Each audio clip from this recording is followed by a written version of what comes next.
Wa alaikum salam wa rahmatullahi wa barakatuh. Ooh, um, I'm gonna have to read that another time. I have to, I can't make out all the letters.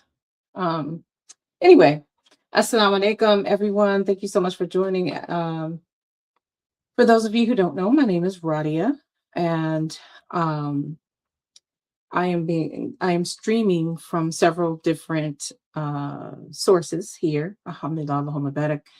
The first of which, the foundation of it is Clubhouse, inside the house, taking care of, taking care of five before five. If anyone wants to join over there, that'll be where we are allowing people who want to talk as we share our discussion for today. This is where, if you want to talk or be heard, this is where you want to be. So if you're not following me there, follow me there. If you're not following me here on TikTok, we would love for you to follow us here as well under Radia's Real Talk podcast. And then the official podcast is that of on YouTube, also named Radia's Real Talk podcast.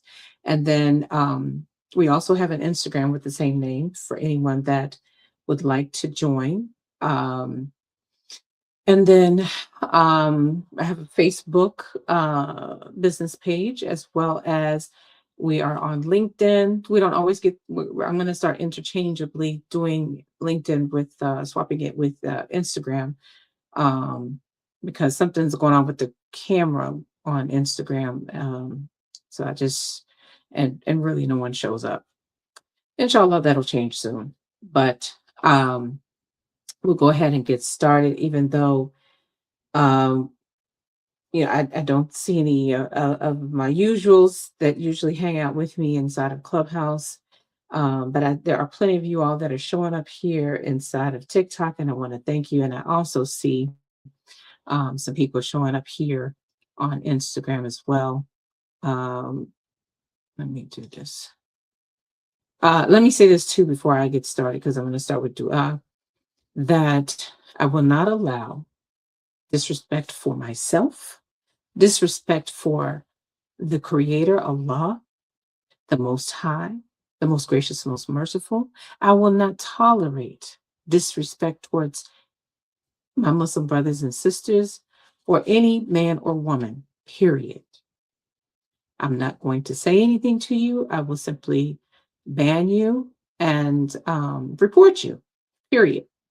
I have zero tolerance for it. So with that being said, let me begin with dua. Bismillah, alhamdulillah, astaghfirullah, rasulullah. Excuse me. So tonight's discussion. So typically our discussions on Sundays are devoted to things that are going on in the community. Sometimes I have to do it on the alternate day is Monday. And it all depends on what I got going on. But for the most part, I've been pretty consistent with either of those 2 days, mostly on Sundays. Alhamdulillah, Allahumma barik. So normally more times than not, I have a video that I share, and we talk about the video. People talk about their takeaways from the video, and then others may have other things that they want to add or feel that were not added or should be added to what was presented. And then, so if it's a problem, an issue within the Black community and or in the Muslim community, we are looking at it through, that lens of Islam. We're looking at it through the lens of Islam as to a possible solution or possible solutions, because there might be more than one way, more than one solution. And then if nothing else, we are looking at it in different angles. These, unfortunately, a lot of topics that we have keep coming up, keep resurfacing, but there's always a new twist. Okay. So I can guarantee that, it won't be, quite say that somebody might see, oh, she's talking about that. We've never talked about this from so this what I'm going to share with you is something that I was a witness to. Okay. And so for that reason, I can truly say that I did not discuss this before. We have discussed uh, Nikah, we have discussed marriage, we've discussed things like this, but I have to, we don't have something, I've never witnessed it myself. I've never heard of such to happen either. Okay. So first, what we want to do is share this live. Again, if you're not following, we want you to follow. If you have not subscribed, to do that as well. Turn on those notifications because we constantly have things that we're uploading, inshallah. So, so I'm going to do that too. What you simply do here in TikTok, for those of you who may be new, is you just tap the screen several times, and that alerts the algorithm that this conversation is taking place, that it's live, and perhaps those that are just coming on app may be inclined to join. Okay, so we're just going to do that from time to time, inshallah. All right, so yeah, I wanted to get that up over 100, um, regardless as to what is presently here. So I want to thank everyone that is joining. You all could be doing anything else, but you decided to check out what we're going to be talking about. It is very important. So this is another reason why I want you all to share this. Just because, I'll say this too, as a disclaimer, just because you were born and raised Muslim doesn't mean you know the deen. I'll say that. Hold on one second. Okay. No. Okay, I'm back. Sorry about that. Just because you were born and raised as a Muslim does not necessarily mean that you know the deen. You have to find the deen for yourself. Just as those of us who are converts or reverts, we have to learn it for ourselves as well. And it's no different for you all, right? Being raised in it. Okay. Because you have to establish your own relationship with Allah. Okay. So, with that being said, I'll begin with the story. And again, this is a true story. I was there. So I'm not talking about, this is not he say, she say, none of that. Okay. Um, so two things. The first thing is there was going to be a cooking class, or baking, I should say, a baking class, at this particular masjid. And because I already knew how to bake what was going to be made in the class, I said I wasn't going to go. But then at Jumu'ah, it was announced that there would be a nikah. And so anytime that is done, and for those of you who aren't Muslim or who aren't Muslim and you listen to this later, nikah means, actually it means contract. Um, Most will think or say wedding, but technically it means contract. Okay, as it relates to the marriage or a marriage. Okay. And so, more times than not, usually when people get married at this particular masjid, they have the nikah. They also may have, light refreshments after. Then there are those that will go full out, and it actually becomes a walima. And so anyway, so when I heard that announcement, I said, "Oh, okay, I'm gonna go." Okay. So again, whether you have your own personal guest list of people who you want to be there for your nikah, when you have it at a masjid, they announce it because you want it to be witnessed. You don't want somewhere down the line you're with your spouse and no one knew you even got married. So in their mind, unfortunately, many of us we haven't mastered having husnul dhan. And so we just automatically assume the worst and would think that, two people are fornicating. A'udhu billah. So these are the reasons that, it's public and anybody that attends that masjid um, is invited. Okay. So when I heard that announcement, I said, okay, well, I guess I'm going to a nikah, inshallah. So here it is, the day of the nikah, and I was running a little late, and I was worried, that I missed it, or that it was in the middle of it or whatever, right? So I get there and it hadn't started. I was told that they were waiting on somebody. I don't know who it was. So we waited, and meanwhile I'm sitting in the class, and then sometime later, I guess whoever was we were waiting on arrived, but words needed to be had, a meeting or discussion, whatever. And so they said, give them 15 minutes. And so I don't know if it was a full 15 minutes or if it was longer. I think it was longer. Then somebody else gets on, or that same person gets on the mic to announce that the family or the couple couldn't come to an agreement, and so there would not be a nikah. But that, those who were present are more than welcome to eat, the food that was there. And so, I didn't know either the bride or the groom. Um, but just hearing, my response immediately was just hearing that they couldn't come to an agreement. I said, well, if she had a wali, you know, um, and then I would later find out that, her, she was born and raised Muslim, has a father that's, her wali. And I'm like, And so then I find out the reason they couldn't come to the agreement, and it was because of polygyny. The brother wanted to be able to exercise the permissibility, not right. Many of you all are probably accustomed to hearing a person say the word you or choose to use the word right. That is incorrect. It is not a right. It is a permission from your Lord. Okay.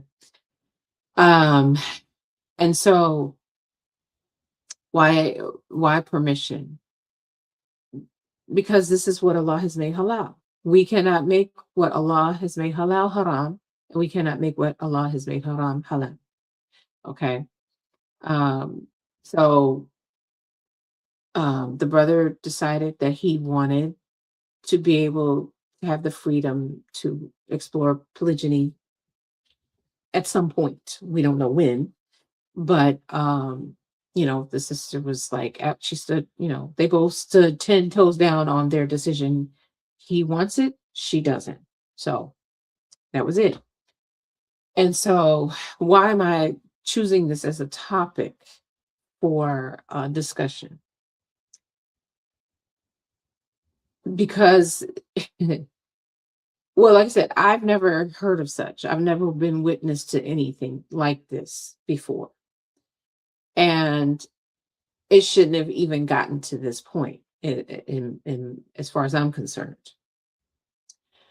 But I want to hear from you all. I do see there are two people who have joined me inside of Clubhouse. Alhamdulillah, Allahumma barik, barakallahu feek. You're more than welcome to join me on stage if you would like. Feel free to raise your hand and I will bring you up, inshallah. There's one more person I just thought of that I did not inform about this conversation. So I'm doing that right now. Hopefully she'll be able to join at some point, inshallah. But any thoughts with what I've shared with you all thus far? What are your thoughts about what I have shared? Feel free again to raise your hand. Yay, alhamdulillah. I get excited when people join me. Assalamu alaikum. Wa alaikum assalam. How are you? I'm fine. How are you? Alhamdulillah. I'm good. Thanks for asking. It's been a while. Yes, alhamdulillah. So, with what I've shared, what are your thoughts? What did you think of in hearing what I've shared? Allahu musta'an, but in my opinion, I think it's the best. Mm-hmm. It's a contract, like you said. Mhm. A nikah is a contract, Right. and it's best to iron out or to come to an agreement on what's going to happen. But the only poor thing they did do was this discussion should have taken place before that day. Facts. All day. Absolutely. This discussion should have taken place before that day. Mhm. There should have been due diligence Mhm. on what's going to happen. Mhm. What are your terms for the marriage? Mhm. What down the line, is in the office of where you talk about how many kids would you like to have? Are you looking to possibly take another woman down the line? What about working, career? These are all the things that should be on the table when Yes. two people are coming together.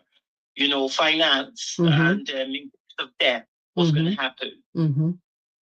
All of these things. So for me, I think it's best to just quickly nip it in the bud Yes. rather than for it to go further down the line and then you start to have problems coming up and you can resolve them. And in that time, maybe there are kids involved and there's a family in place. So I think it's best to just call it a day rather than invest your energy, time, money, self, your mental health, then your heart. and your heart as well. Yeah, true. So, like you say, to avoid things that touch, it's best to call it a day. Yes. So Yes. Alhamdulillah. I think it's best for both sides. The brother can go ahead and have, he would definitely come across somebody who's happy to have him go into polygyny. But it's best that the lady comes in prepared to say, I know he's told me from the get go, so this isn't a problem. Yeah. Rather than just going to it blindly, and then this becomes the issue, then hell is let loose. Yes. So I think it's best, in my opinion. Yes. Alhamdulillah. Baraka fiki. I agree with you wholeheartedly. Um, anyone else? I see others have joined. You're more than welcome to come to the stage as well. Just raise your hand and I will bring you up. What are your thoughts with the story that that I just shared with you? And until somebody decides they want to come up, if at all. If not, you're more than welcome, of course, to use the chat feature, inshallah. So I do see more and more people have joined. Thank you so much for joining. Assalamu alaikum and greetings. And welcome. Alhamdulillah. Ahlan. So before I get into my personal thoughts, I do want to recap so that people are aware of what we're talking about, inshallah. And I want to ask you all before I start again, if you all can share this live, share this room, share this conversation so that others can join. We don't want any more of these kinds of situations happening, to anyone, you know.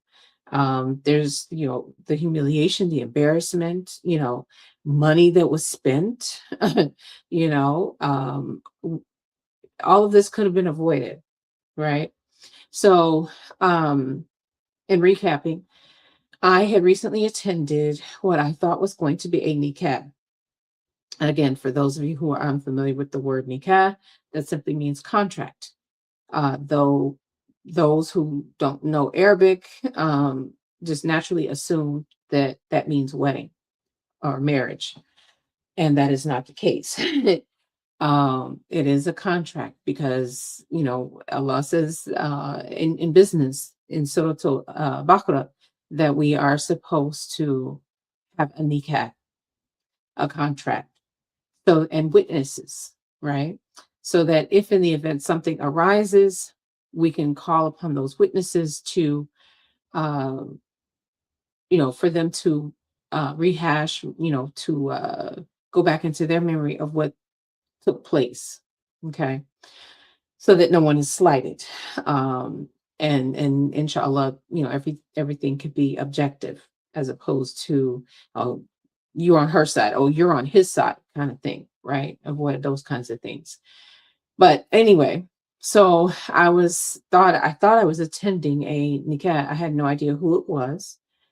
Um, and come to find out as I was, because I got there, well, no, this was before. Okay, let me back up. This I didn't share with you all.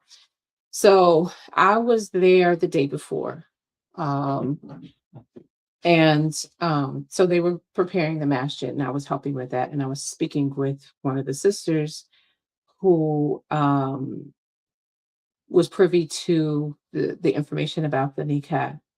And she was saying that she had told the sister that, the time that she wanted to have the nikah, there was already something taking place at the same time, that she should try to do it later. And rather than listening to that nasiha, we would find out that she went on ahead and did it anyway, and sent out invitations with, that particular time. And so, so that's, that much I knew prior. And so here it is, the day that is supposed to be the nikah. Well, um, there wasn't one because they couldn't come to an agreement. They didn't say what the agreement was about, because the nikah is supposed to be between the bride and groom and the witnesses and the imam, whoever's officiating the marriage or the contract, inshallah. So they did not divulge that, especially since they didn't go through with the nikah anyway.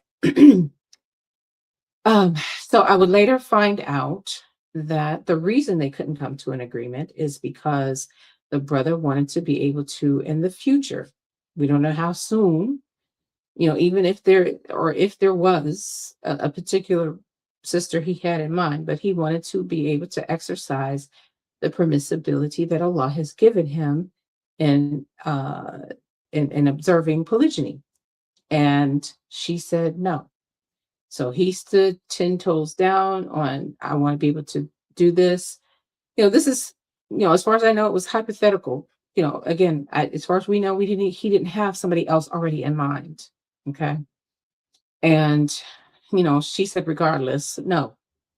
And so I was later told that she wanted to put this in her nikah, that he could not take another wife. And so I want to make this a teaching moment for those that don't know. Sisters, you cannot do that. You cannot make what Allah has made halal haram.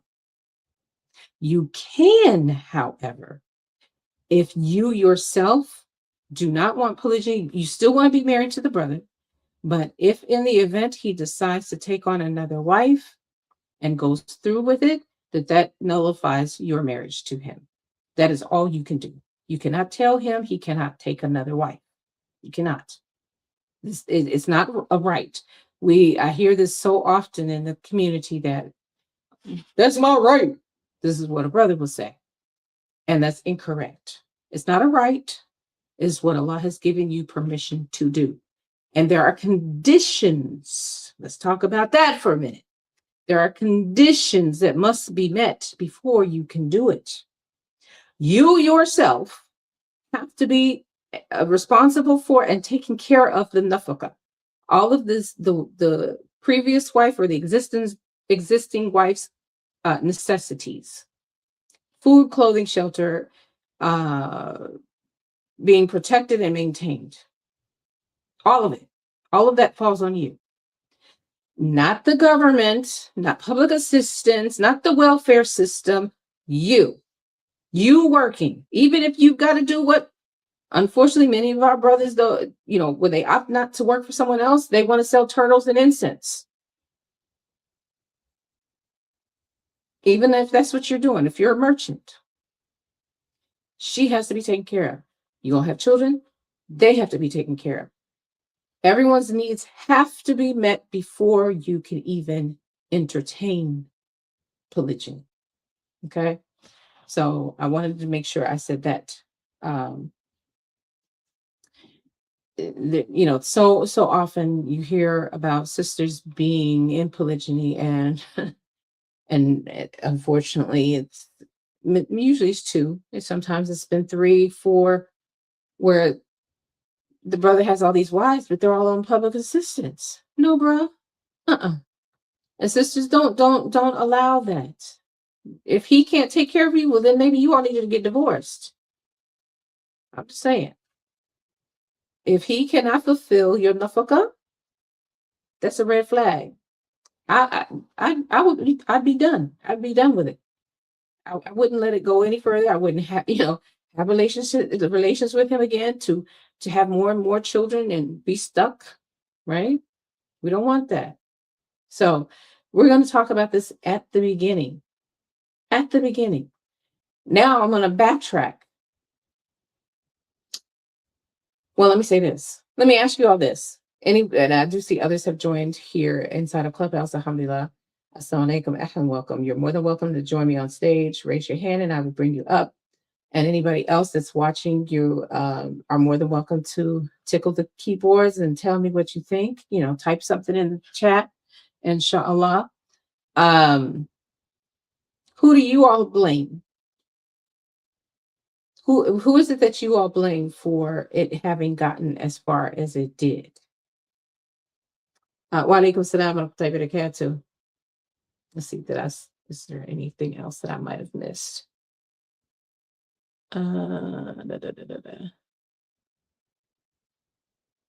Nope. Okay. Alhamdulillah.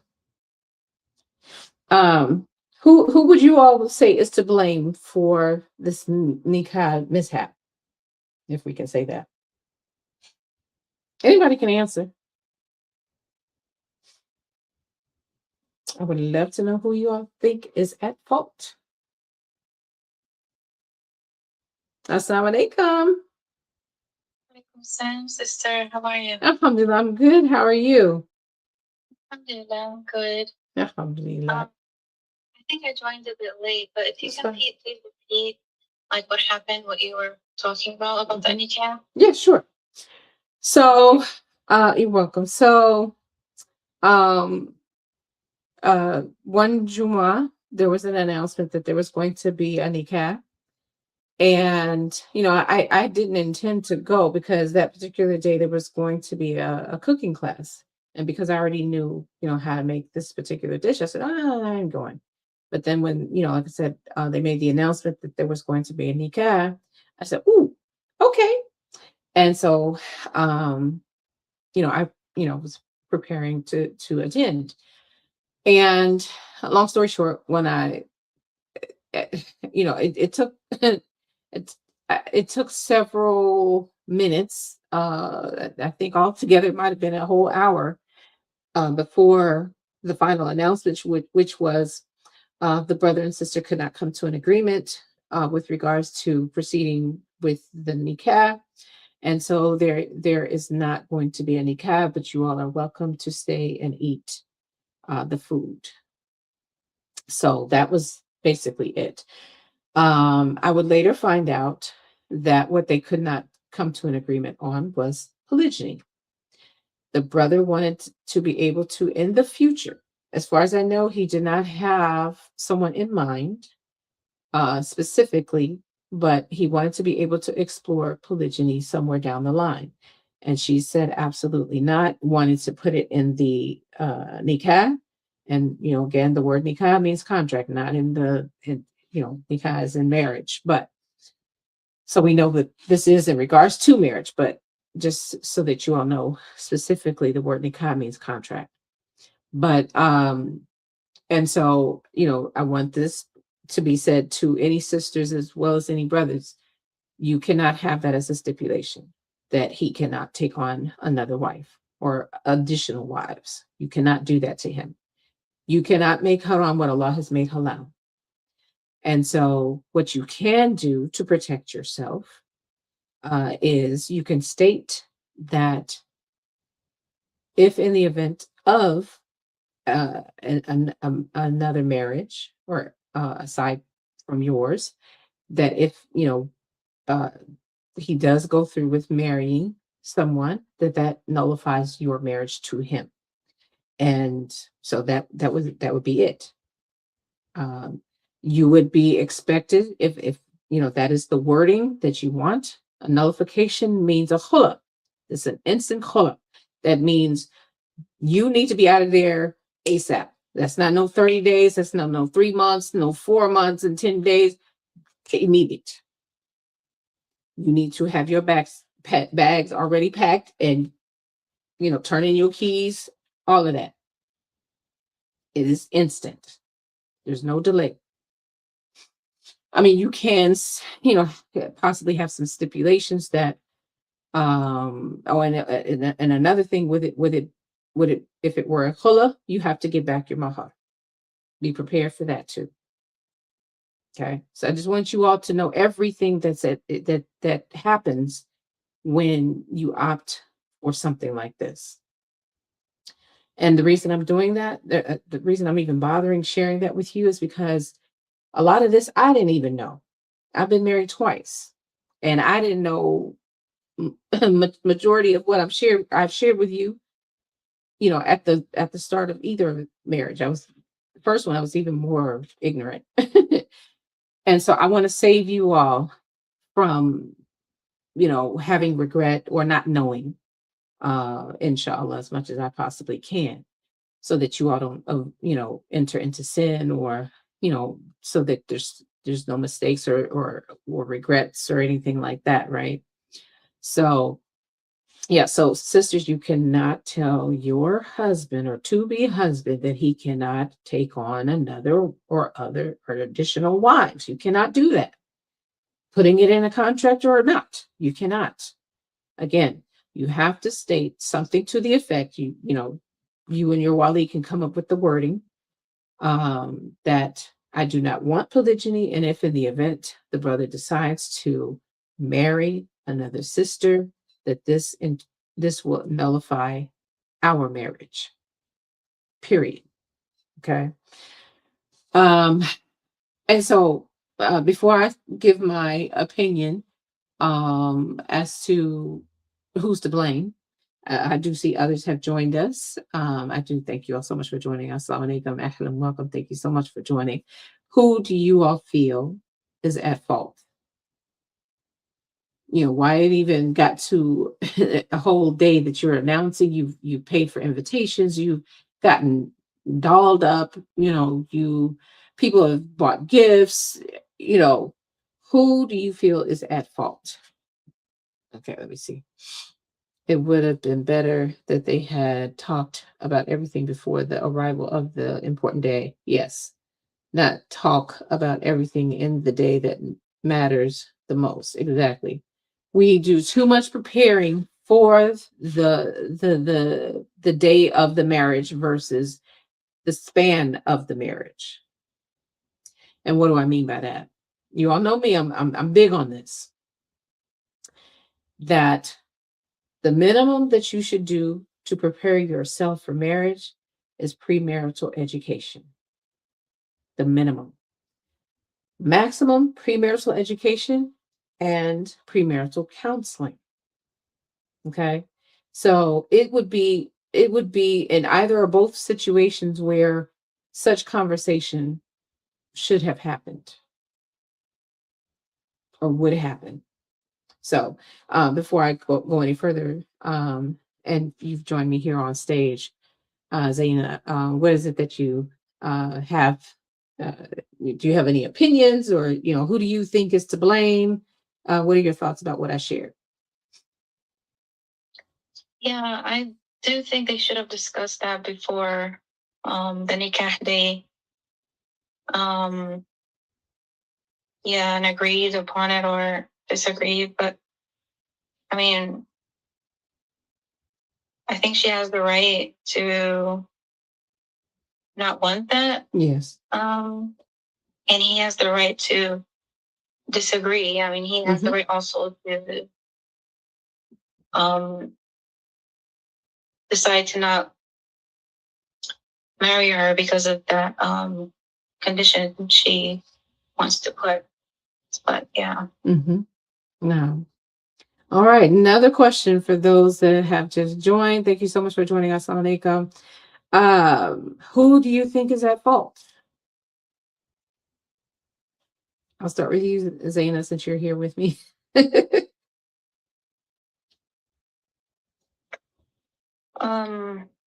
That the marriage didn't go through. Mm-hmm. Yeah, mostly hers, because she's the one that should have brought it up before that day. Mm-hmm. I mean, it was not going to go through either way. Like, it was just going to be an earlier,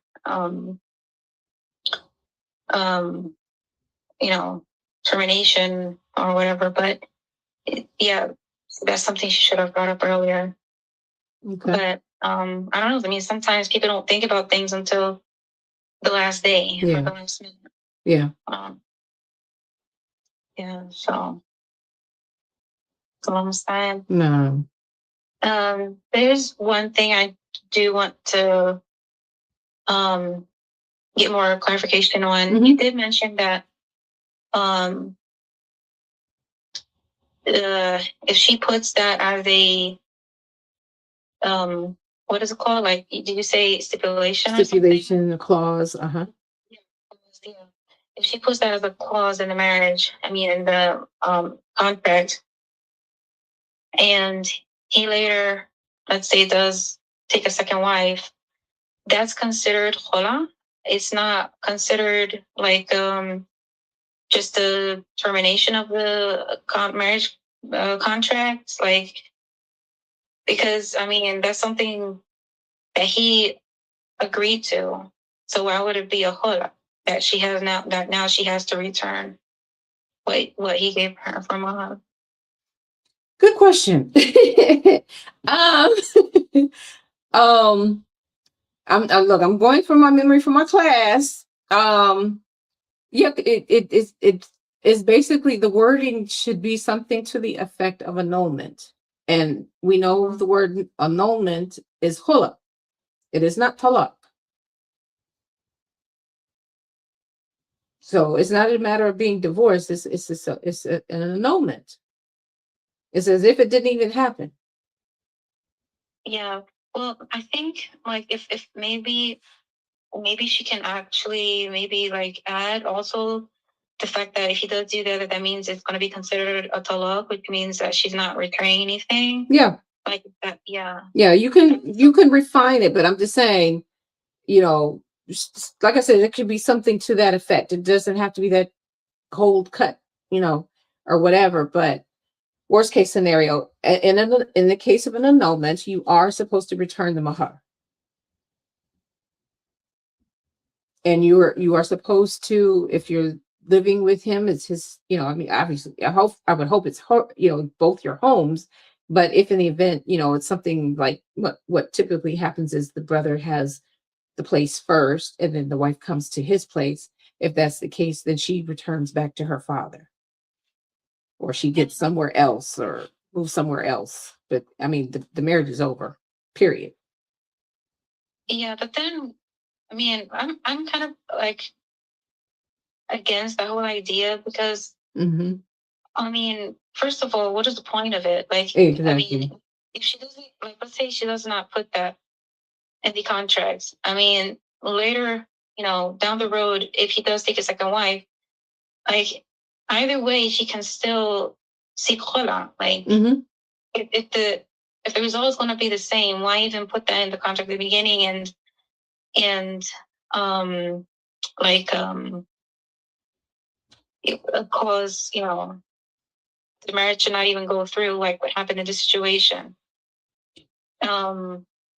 Like, to me, like, what's the point? This doesn't make sense to me. I mean, unless there's a different condition, like, okay, for example, if he does do that, then that means it's a talaq, which means he has no rights, or he has, like, he doesn't have the right to anything he gave her, or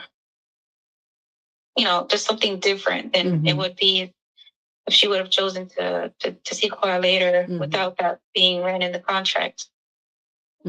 You know what I mean? Like, I don't really get it. It Right. just doesn't make sense. Well, the thing of it is, and many of us, we don't look at it this way. But the nikah, is a protection for both the husband and the wife, more so her, obviously.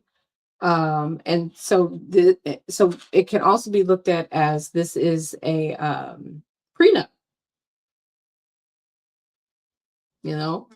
This is our version of a prenup. And so, again, well, let me say what my thoughts are. You blame the sister, I blame the wali. And the reason I blame the wali is because if he were knowledgeable, if he did his due diligence, he would have vetted this brother properly. He would have found that out from the brother, well before the day of the nikah. And there just would not have been a nikah, period. Like, he would have been the one to ask him that. Yes. Um, And this is why I'm go back to what I was saying of premarital education and premarital counseling. So all of these things, I mean, if you're going that far, me personally, this is me. I know what my weaknesses are as it relates to men. And to protect myself from falling for a man well before we even get to the point of being married, I am going to have my wali to vet him for me. If I don't already know who the brother is, I'm going to have a set of questions that he's going to ask, and then he can, if there's additional questions he feels that need to be asked, he's going to ask all of that. We are not going to start talking and then, we enter into the sit down, and find this information out first. No, before the sit down, this is me. Before there's a sit down, I want my wali to ask certain questions, to do his due diligence and do a proper investigation. Yeah, but it's still like you're the one that's going to have given your father or your wali the list of questions. Absolutely. Right? Mm-hmm. So it's still going to fall back on you or her as the woman. Like, she's the one that should have. I mean, I'm not really talking about the route. Like, the junior route doesn't really matter whether it's like. I mean, I'm just saying, like, at the end of the day, those are questions that she's the one that should have made it possible to come across, to get across to him. So, but even, if this is the other thing, because I did find this out too. So the sister, has a whole father who that is the first wali, but for whatever the reasons were, he was not the one that how do I say, he did not act as the wali. I'll say that. Yeah, that's the best way to say it. And so there was somebody else that was appointed as wali. And there's so much to say even in that, but let me just say this part. So brothers, as well as you sisters, so that you are aware of what a wali, the difference between, and this is again, incorrect terminology that we are using. We are so quick to say wakil. This is incorrect. So the wali obviously should be the father.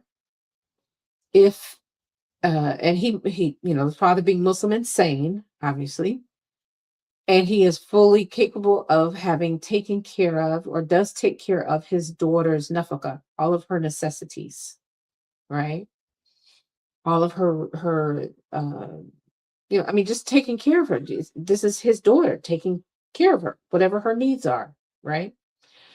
And so if in the event, for whatever reason, the father can't do that, because we know of situations where sometimes the father is in prison.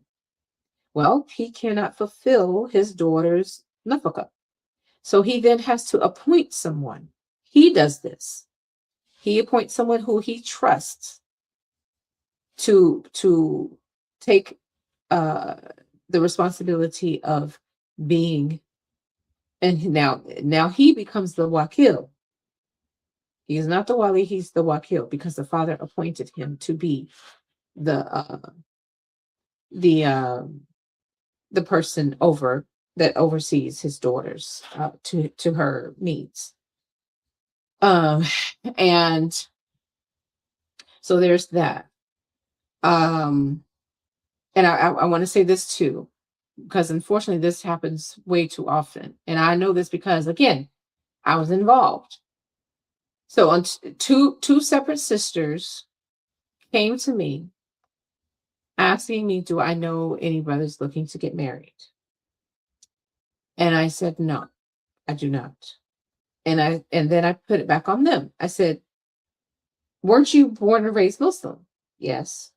And your father's still alive? Yes. Well, he's your wali. Why isn't he doing that? Or have him do that? Well, I'm like, oh Allah, what? So again, two separate sisters, two separate conversations. Neither one of them knew that either of them were talking to me. And this is years apart anyway. But both of them said that their fathers told them, you find your husband, then bring him to me, and then I'll talk to him. This is wrong, brothers. You've dropped the ball. You have dropped the ball. Do not let your fathers get away with this. Do not allow your fathers to do this to you. He willingly just drops the ball. I could see it if he's in prison, like I mentioned, and he can't because he's not earning income. He can't physically make sure that she's protected. I mean, there is a way, if any of you all know anything about prison, depending on where you are and how savvy, our men folk are, if they're such that maybe they were previously in a gang, or maybe he was kingpin or pimp, or something like this, and they got people on the outside looking out for their people kind of situation. But it's supposed to be him himself, not his entourage or his homies or whoever. Him himself. If he cannot do that, then he then has to find someone who has to be Muslim, has to be sane, and I'm putting emphasis on this because even in this case, this sister who is her present wali, I'm gonna say wali because I don't know the dynamic of what the father knows or knew in appointing, or how this brother became her representative. So I don't have that information. I just know that the father did not step up. He was there, but he didn't step up. May Allah protect us, I mean. And so now he knows good and well if they would have gotten married, if it became something domestic, I'm sure, more than positive, he'd be front and center, ready to knock him out or put him in the ground or, something. But on this day, he decided no. Through this process, he decided no, I'm not doing it. So the other criterion for a wali or a wakil even is that he has to have his own experience and knowledge as it relates to marriage. In fact, he should be married himself. And why am I saying that? How many times, sisters, how many times has your wali, your wakil, when he's supposed to be helping you find a husband, he done realize I caught feelings. I ain't gonna help her find nobody. I want to marry her. And this is what happens. So it'd be in his best interest that whoever the wali is, or actually the wakil is, because in the case of a wakil, it's not necessarily somebody that the sister's related to. But and if that's the case, then Again, you just, brothers, you want to protect yourself. You don't want to have these conversations that, obviously you are going to need to speak with the sister, right? And so, if you are already married, then your present wife knows about it. Anytime that you all need to be on the phone, anytime you need to see her, if for whatever reason that would be, she's there. If the conversation is over the phone, it's on speaker where the wife can hear. And the sister knows this up front. Like, these are the conditions. If you want my husband to be your wakil, then I have to be present. Or I would hope that the brother would say that. The sister don't have to say that, but the brother. These are our conditions. If I'm going to be your wakil, then my wife has to know everything. Whatever I know, she knows. Whatever she knows, I know. And so let me give you all, for those of you who aren't familiar with this story. So my ex-husband, well, let me back up a minute. So I have a friend, and this would happen more than once. I have a friend who, alhamdulillah, may Allah reward her for this. She knew she wanted to be married.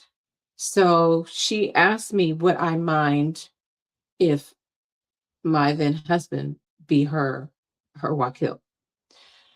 I'm saying the same words she said. And I said, oh, no, I ain't got no issue. I said, but okay, I'll ask him. So I presented it to him. He's like, yeah, sure.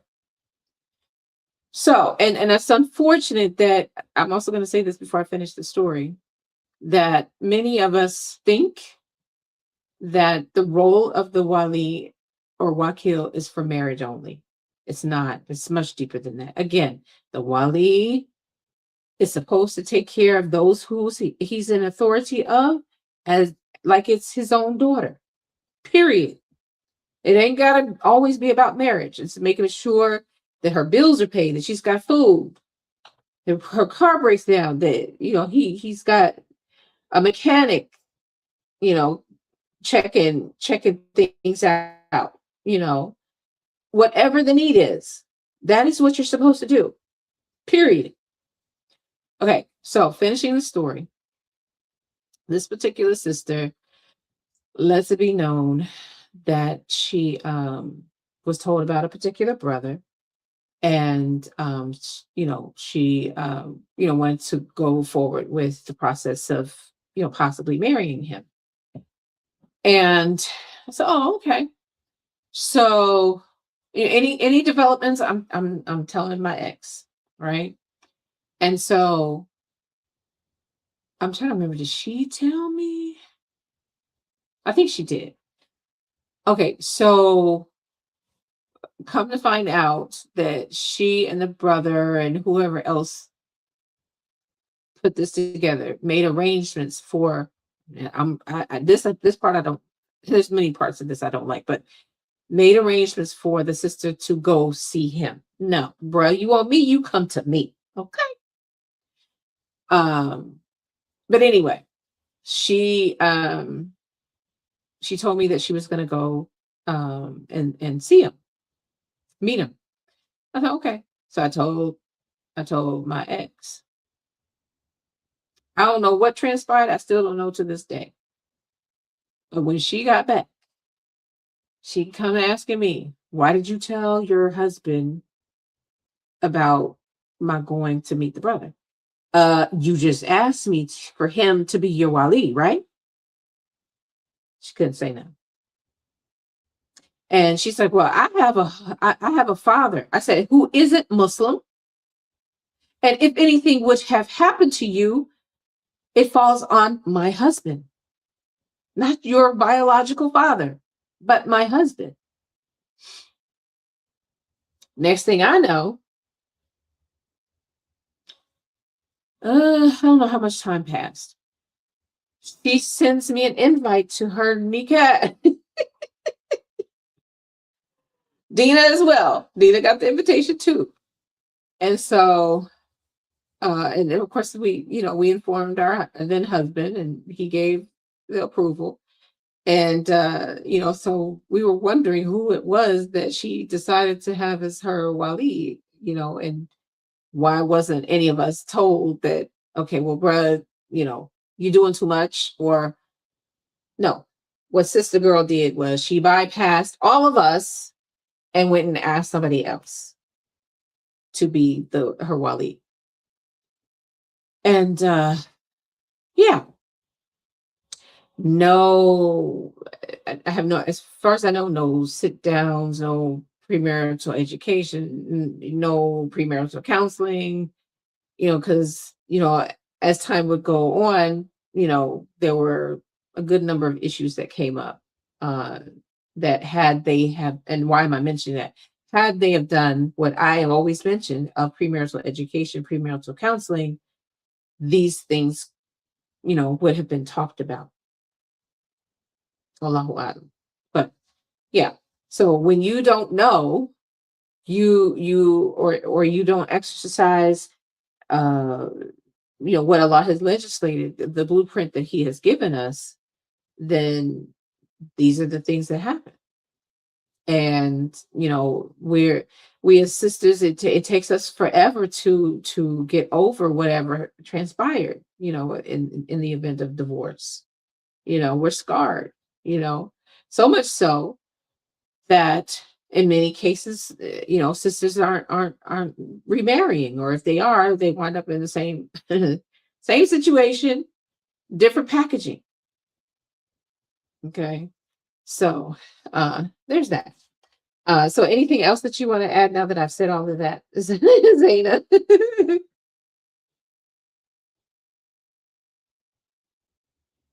I don't know if you're okay. There you go. Yeah, just a call, Khaira. I mean, Yeah, really everything said and appreciate sharing with us those stories. So yeah, I personally have had negative experiences, and I would say the result was my wali not practicing his role as a wali as he should. But yeah, education is very important, and yeah, I mean, once we know better, we do better. Yeah. Yep. One other thing I wanted to get clarification on is something else. Something else you said about hola is when is that when it happens, and in those situations that she's supposed to pack up and leave immediately. But like, what about the idda? Because as far as I know, during the idda, you're supposed to stay at his house, just in case there's pregnancy or whatever. Like, I know what I've known is that for the khula, it's just 1 month, and then for talaq, it's 3. But still, for that 1 month until she has like the first period, she's supposed to be in his house to make sure she's clear, she's not pregnant or any of that. So, because in case she is pregnant, that means she has to wait until she gives birth to him. I mean, until she gives birth to the baby. Because, if she immediately leaves, then, she's not under his protection, or like he's still obligated to provide for her during that idda in case she's pregnant. And also, like, if she leaves, like, that might cause confusion between, like, okay, well, she left my house. Now I don't know, how am I supposed to know that this was my baby or whatever, stuff like that, just to prevent the fitna. So yeah, I just wanted to, just pinpoint on that, because I've just, what I've heard or was taught is that they're supposed to still be spent at home, at his house, even if he's supposed to leave. Like, I mean, if he wants to leave, I mean, I don't know exactly when it comes to him staying or leaving, but if they're not supposed to be together because he's no longer like her husband or mahram, then he's the one that's supposed to leave, and she stays until her idda's up. But yeah, just wanted to make sure if that information is correct. Yeah. So, okay. Alhamdulillah. I mean, so if I remember correctly, of course the rules as far as the changes, you know, when there's a hula, because if it's no annulled, that means it never happened. So a man and a woman alone, the third person is the shaitan. So they cannot be in the same house. They cannot. They are haram for each other. So in the case of there possibly being there being a pregnancy, she does have to wait. She still has to wait to see if she has a period. And if she is pregnant, yes, he is still responsible for her. But if they have not had another nikah, or a nikah, because if it's a hula, then there was no marriage, right? So there would have to be a whole new nikah, that being the case, if they decide they want to be together. But if not, then regardless, he still is responsible for her, and now for that child too. Um, you know, and so it just would be a matter of making sure, you know, whatever the needs are met, um, you know, with them not being in the same home, you know, if they have not decided to um, have a new nikah. That's look, I'm going over my memory. Look, I can go get my book from my class, but I believe that's correct, inshallah. And if anybody knows any different, please, you know, help me out. I just want to, so is she supposed to immediately leave or stay till she has her first period? No, again, she has to leave immediately. They're haram for each other. Why doesn't he leave though? Like, why Well, can't whatever the case is, again, this is why it's so important to have the premarital counseling ahead of a nikah, so that everything is explored. You think of the ending at the beginning. Okay, so yeah, they should have discussed like, okay, in this situation, who should leave and like that. Mm-hmm. Okay. And they, you know, again, if this were me, I wouldn't. I wouldn't even be having the conversation with the brother. This would be a conversation that he would have with my wali. Yeah, I mean, the reason why, I mean, I'm asking like from the Islamic ruling, because in everything, you know, when it comes to specifically marriage, there's a ruling on everything. And as I recall in the Quran, Allah subhanahu wa ta'ala says, لا تخرجوهن من بيوتهن ولا يخرجن إلا أن يأتين بفاحشة مبينة. And Allah, you know, He clearly says they should not leave and they should not be kicked out, or like you don't take her out of her house, neither does she leave. That's what it says. Unless she commits like one of them, like if she commits adultery or whatever. So yeah, that's just, you know, when it comes back to that ayah is talking about during the iddah that she's not supposed to leave and he's not supposed to tell her to leave. But if they're supposed to be separated, then I believe him as a man, he's the one that should be walking away. And, you know, I mean, I think I'm looking at it also as a protection, like as a woman, because as a man, it's easier for a man to just pack up and leave than for a woman. Yes, I agree. I mean, but you know, again, you know, if it's a better situation than the one I witnessed, knowing that the father decided not to do his due diligence as a wali, I still would hope that, you know, the daughter still, you know, can return home, inshallah. And so which case, again, this has to be a discussion, and so he would need to return her. You know, either the father needs to come get her, um, or, you know, yeah, because if it's, again, if it's a chula, the brother can't travel with her. to return her to her father. Yeah. So the father would need to come and get her. Mm-hmm. Right. Yeah. Anyone else? I see some things going on in the chat. No, gossip. No, there's we're not gossiping. There have been no names, and in fact, I don't even know their names. I heard the names once and went in one ear and out the other. I have no idea.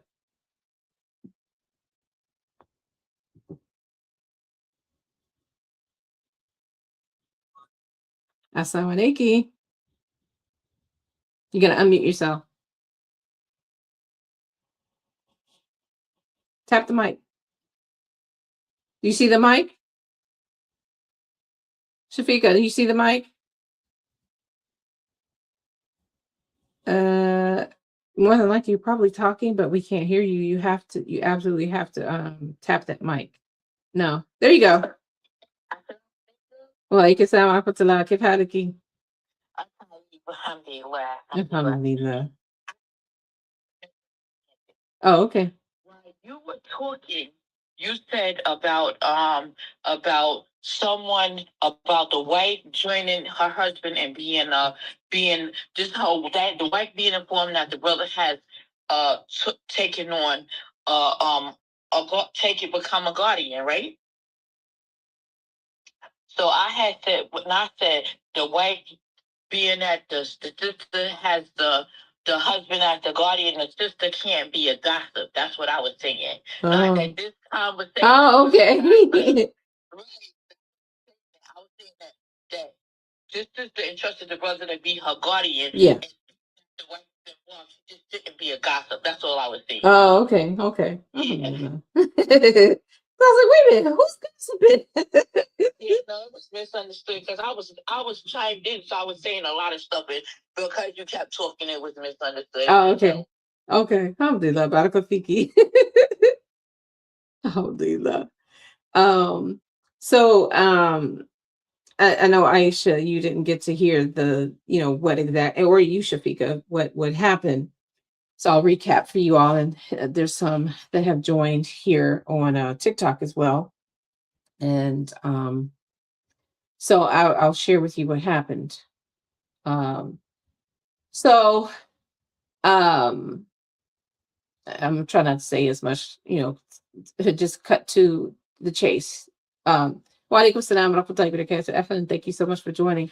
So there was an announcement that there was going to be a nikah.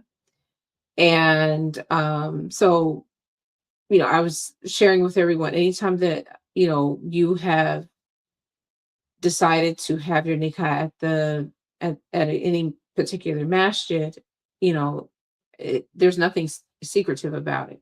You may already have your 50, 100 guests that you were going to invite, but once, with it being announced, it's fair game for everybody to come. You want everybody to be there anyway, because another thing that I was mentioning is that you don't want, this is a protection for the woman. You don't want to be accused of fornication, so this is to prevent that, inshallah. So anyway, so there was already something taking place at the mesh. It was a cooking class, and so both things were supposed to be happening at the same time. However, I would say it would be an hour before this final announcement was made that the brother and sister could not come to an agreement, and that they were not going to go through with the nikah. And so, and immediately, knowing what I know, having taken a couple of different classes, alhamdulillah, Allahumma barik, I was like, well, she had a wali, and come to find out, that's when I found out that the father was there. And I was like, oh, now I know somewhat, I should say, somewhat of the methodology in which this family adheres to.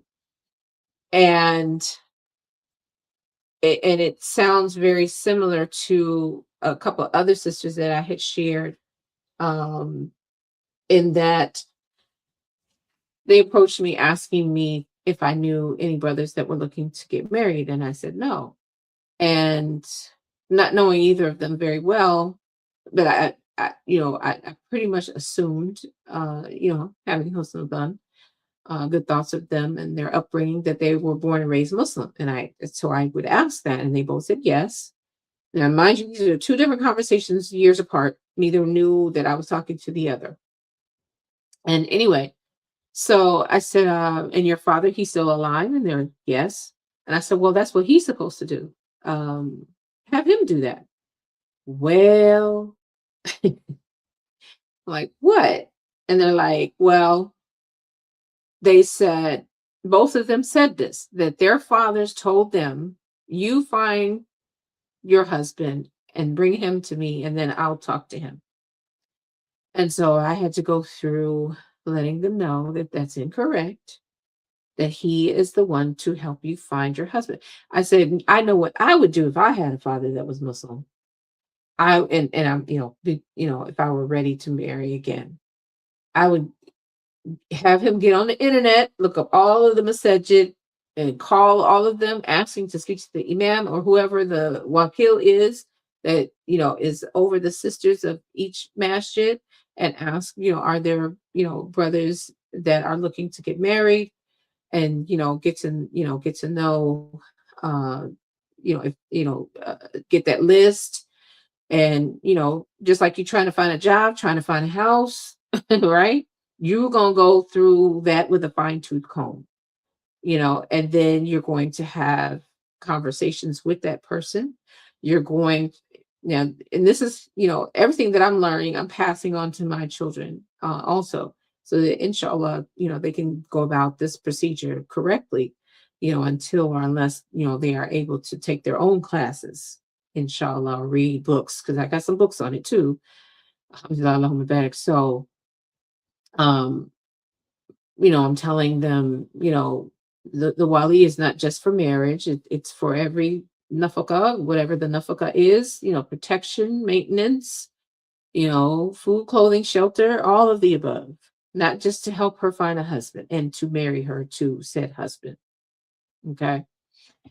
And so there, it didn't happen.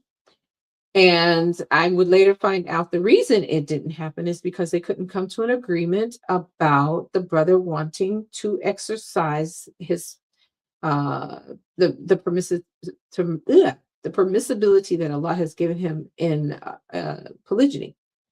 And so she didn't want it. She wanted to put it in her contract, in her nikah, that as such. And so I was trying to share, specifically, of course, using your own verbiage, that, we, first of all, we can't make what Allah has made halal haram.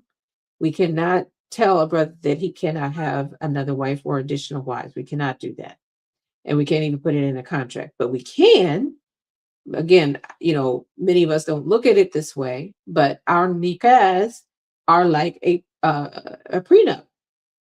It has all of our stipulations, and so we can say, because we don't want this, we can say that if in the event that the brother does have or get married again, whether that's again and again and again, or again, meaning 1, 2, or 3 additional wives, that nullifies the marriage that I have to him.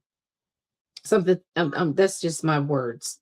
So just for the sake of this conversation, but you wouldn't say that verbatim, but something along those lines, to protect yourself and to protect him. And so, he obviously would have to sign off on that, and here's my thing, and I've said this, like, even to my own son, one of them, because he was saying, I only see myself being married to one wife. And I said, now, now, that's how you see it now.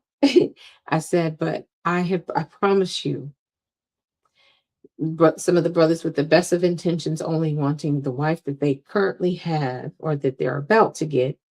But then 5, 10, 20, 30 years later, uh-oh, I think I want to have another wife. You know? So you want to don't make it a full stop that this isn't something that you don't want. You may not want it now. And as I've said, sometimes there are situations where things come up. So sometimes things present themselves, you know. Uh and it may be that the best thing to do is to for the brother to have this next person as his wife, as opposed to um so that everybody is protected from zinat, inshallah. So in a nutshell, that was what happened. And I know the people you just joined, assalamu alaikum, but it's basically a young couple couldn't come to an agreement on um the polygyny issue. So they did not have the nikah because of it. So any of you all that are here that aren't on stage already, you're more than welcome to join us. Just raise your hand and I'll bring you up. Any thoughts you all have? And one of the questions I was asking of you all, I had already formulated my opinion. uh, and that's why that was my first response. I was like, well, I blame the wali. And why I blame the wali, because like I said, the father just willingly dropped the ball, and there was a whole nother person that isn't even, as far as I know, he wasn't even related or isn't related to her as her wakil. And I don't know if he properly allowed, properly uh, agreed that he be her wakil. And then and so I was giving the stipulations of a wali, and how a wakil becomes a wakil. And so again, I'll just say for the record that the wali is, first of all, the father, brother, uncle, everything being on from the father's side, first and foremost. That is also blood related to her. And, he's sane and he's Muslim. Those are the main criterion. If in the event, for whatever reason, and that happens, there's so many of us that are converts or reverts, and our fathers are not Muslim, our brothers are not Muslim, right? Our uncles, our cousins, not can't be cut, but our uncles are not Muslim. So we then have to identify or ask at said masjid, look, I'm looking forward to getting married. I don't have a wali. And 9 times out of 10, in most masajid, they do have a brother that is appointed as the wakil. And so I was also saying that, we're quick to say wakil versus wali. And I was saying that the wali is a blood relative, and the wakil is someone that, and he could also be a wali. He could be wali and a wakil. But in most cases, usually the wakil is someone that isn't related to the sister. Again, he's someone that was appointed by a masjid, or imam, or the board, or whatever. And so in the case of a wali, and I gave the example of the wali, is in prison, yet he has this daughter that wants to get married. Well, first of all, he cannot fully be the wali because he cannot fulfill the rights of a wali in having to take care of his daughter physically, maintaining her and protecting her. Even though we know there are situations where brothers get locked up, men get locked up, and they come from the gang life, and they, so while they're on the inside, their gang people, got them on the outside, meaning they're watching, protecting the family, right? But in this case, whoever the wali is, he has to give up his position as the wali because he can't fulfill it, and appoint someone else who can, that he trusts. And so that then becomes who the wali actually is. I mean, the wakil actually is. And so, yeah, so I just wanted to straighten those things out for, people who may not know. But yeah, so yeah, this nikah did not happen because they couldn't come to an agreement on the issue of polygyny. So, and so again, my stance is that I blamed the father because all of this should have been talked about well before the big day. And I say again and again that we put more emphasis on the wedding day for those who are uneducated and don't know any better.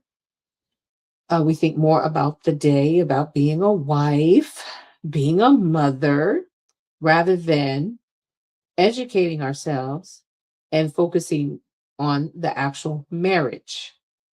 The good, the bad, what kind of scenarios could possibly come up, all of that, right? And by positioning ourselves to have taken premarital education and or premarital counseling, all of these possible scenarios are being discussed, and it's not a matter of what if, in the sense of, we're not supposed to say loud, I should have done this, that, the other. No, these are hypothetical situations. Someone who and the wali, this is a very important point for those of you sisters who are looking for a wali, a wakil, right? He has to have experience with marriage himself. It would be best if he was already married. He has the relationship with his wife or wives that anytime that the sister is in need, that she is present. Meaning, if he's home with his wife, whenever the conversation is to be had with the person he's appointed over, they're on speaker, and the wife can hear everything that's taking place. And the reason this is important is because it cuts down any possibilities of a brother possibly. It's not 100%, but the brother is less likely to catch feelings. The sister is less likely to catch feelings when everybody knows that you are not going to talk to my husband directly, and you are not going to talk to this sister directly without me being there, period. Any emails, any text, it's a group text. It's not just, the wali wakil having conversations, texts, with the sister. No. We're not doing that. That's messy. So, I see some other things going on in this chat. Let's see. Okay. Yeah. Okay. Yeah, I think there should be a standard list of questions shared among us sisters to be prepared. Some sisters, due to shyness or lack of experience, don't know what are the important questions to ask. Yes. I think both the dad and the daughter should have raised the issue, the woman more so than the man, because she knows better what she wants. Yeah. And come to find out that the brother who did step up to be the wakil, as far as I know, he has no experience himself in marriage, and he's young. No, we're not doing that either. And sisters, let me say this, because you all are so quick to have your 15-year-old son, because he's balug, he has hit puberty, to be your wali. No, ma'am. No, ma'am. Absolutely not. No, ma'am. Because why? Because a man who's 40, especially, and where I'm going with this, a man who's 40, because in Islam, a man is not considered a man until he is 40 years of age or older, right? Because by that time, inshallah, that's not always the case. He has hikmah. He has developed hikmah. He's lived a little, right? So, yeah, as far as I know, this brother that wound up being the wakil, probably in his 20s. And so, in the case of a brother who wants to marry a particular sister, this brother could run circles around an experienced young man, your son, 15 years old, being your wali. No, no, no, no. We're not doing that. Aisha, assalamu alaikum. Welcome. Thank you so much for joining. Okay. So you said, I know a mature sister who regretted having her teenage son for her wali. Not always the best. No life experience. Exactly. Exactly. Absolutely. And Umaisha was present for this as well. So I don't know if you have some things that you'd like to share. You're more than welcome. You know the drill. Raise your hand and come on. But yeah, so it didn't happen. And I don't know if you knew this, Umaisha. The father dropped the ball. He did not exercise his right to be the wali. There was someone else that was appointed as the wakil. And he was young and inexperienced with marriage, if I believe that's the case. So yeah, all of these things, it shouldn't. I don't know who spent all the money on this. The sister, she was gorgeous, Alhamdulillah. When we get married, we got to get some clothes, right? The food, I these are all things that can be avoided. And first and foremost, your heart, sisters, your heart can be protected. You catch you, so you are not guilty of catching feelings for each other. And being anxious and bypassing or bystepping some very important things. And we as the ummah, again, this is why we always say farad kifaya. This is a communal thing. This is not farad ayn, individual. We are a community. We are a ummah. I've told you all, with my first marriage, my elders just watched us. They didn't advise us. They saw the things that we were doing that was wrong. Did not say one thing. Not one thing. So we got to stop that. I mean, I'm he and I, we were both brand new spanking Muslims. We didn't know no, we approached it the way that we dated in the past. No one told us there's a way to go about this. Okay, Umaisha, assalamu alaikum.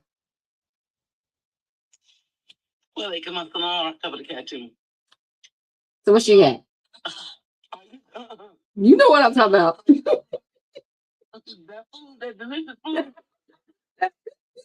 Yeah. You know what? What stands out in my mind? When I walk past the room, after all that, just the bubbles just popped. Mm-hmm. I can remember seeing her.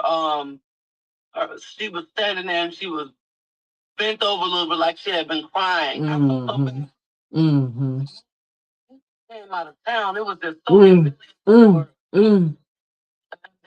remember her mother just standing right there with us. The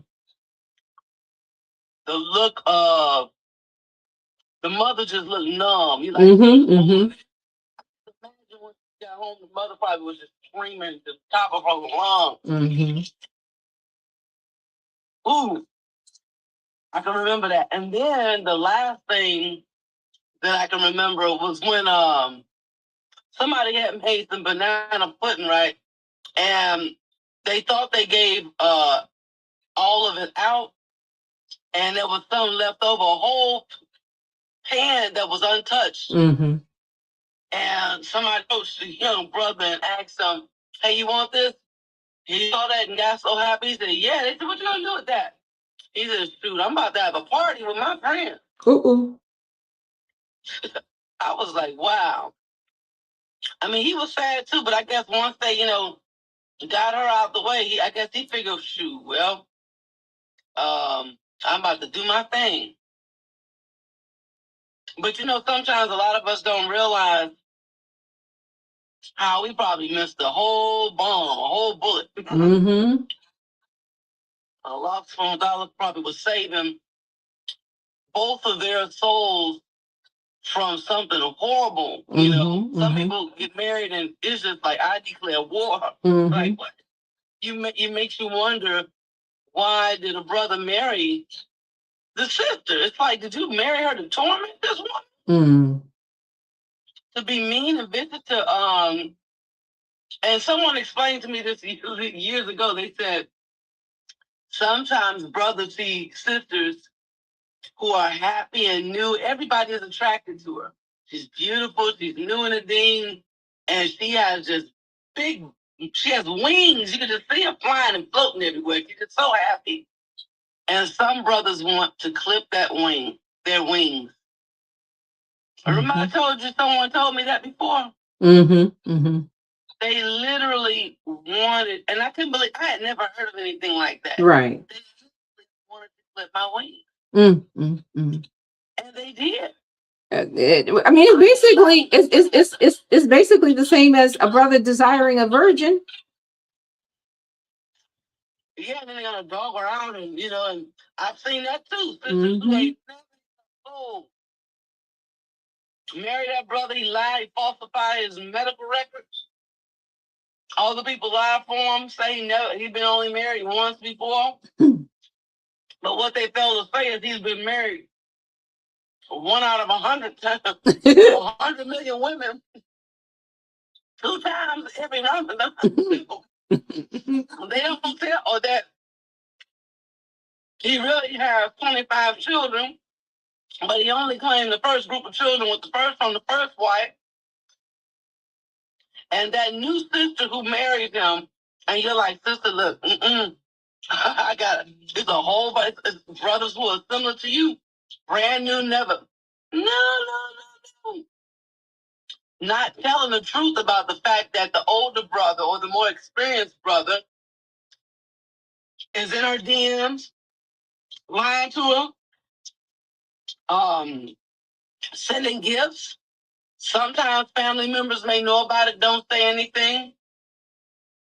And the dad saying no, and she's threatening the dad, if you don't let me get married to this man, I'm going to run off, I'm going to do this,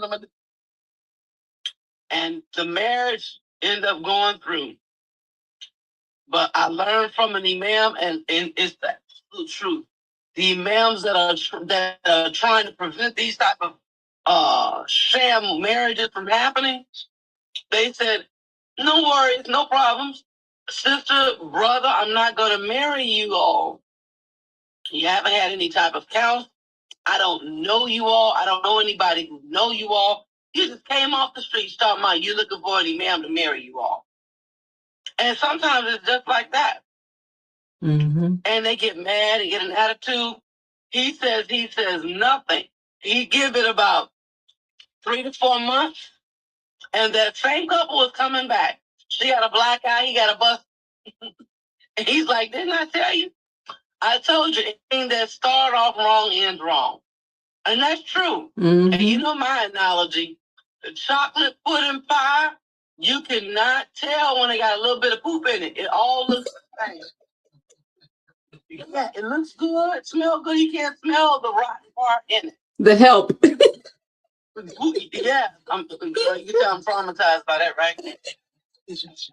I don't think I ever ate anybody's chocolate pie since that. That's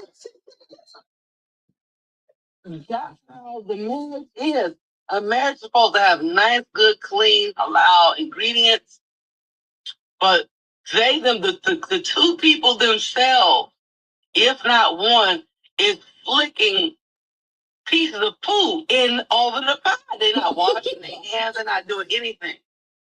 And they make this pie and expect it to be clean. They expect the poop they got coli, pinworms, everything you can imagine. It's in there. And then they wonder why they're sick, spiritually sick, physically sick, because somebody lied about STDs, right? And STIs, everything else. You got a little bit of that in there. Now that The reason why he's broke is he on child support in 6 different states from 17 different women. It's like, what's the math ain't math. Brother, how do you have all these children?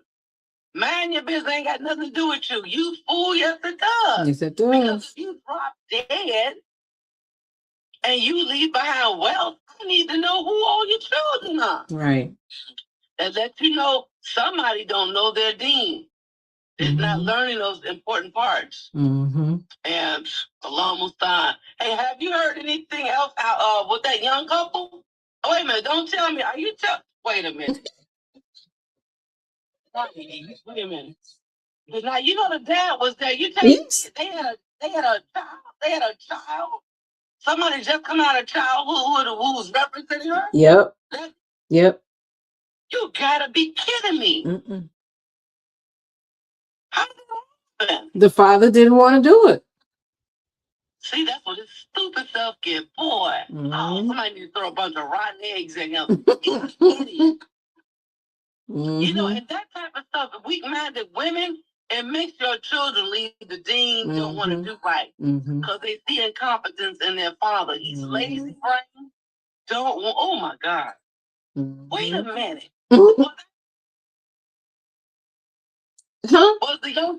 Was the young boy her brother who represented her? That part I don't know. I don't know.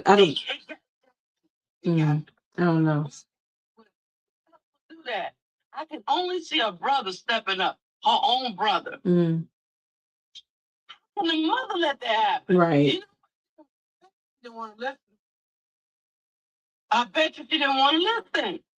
Because remember the main issue, the reason why it flopped was because she wanted him to sign on the papers that he would never take another wife. Right.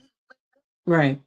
And people was like, no, you can't sign a paper like that. Right. When a woman made something like this permissible. Yes. And she got mad. And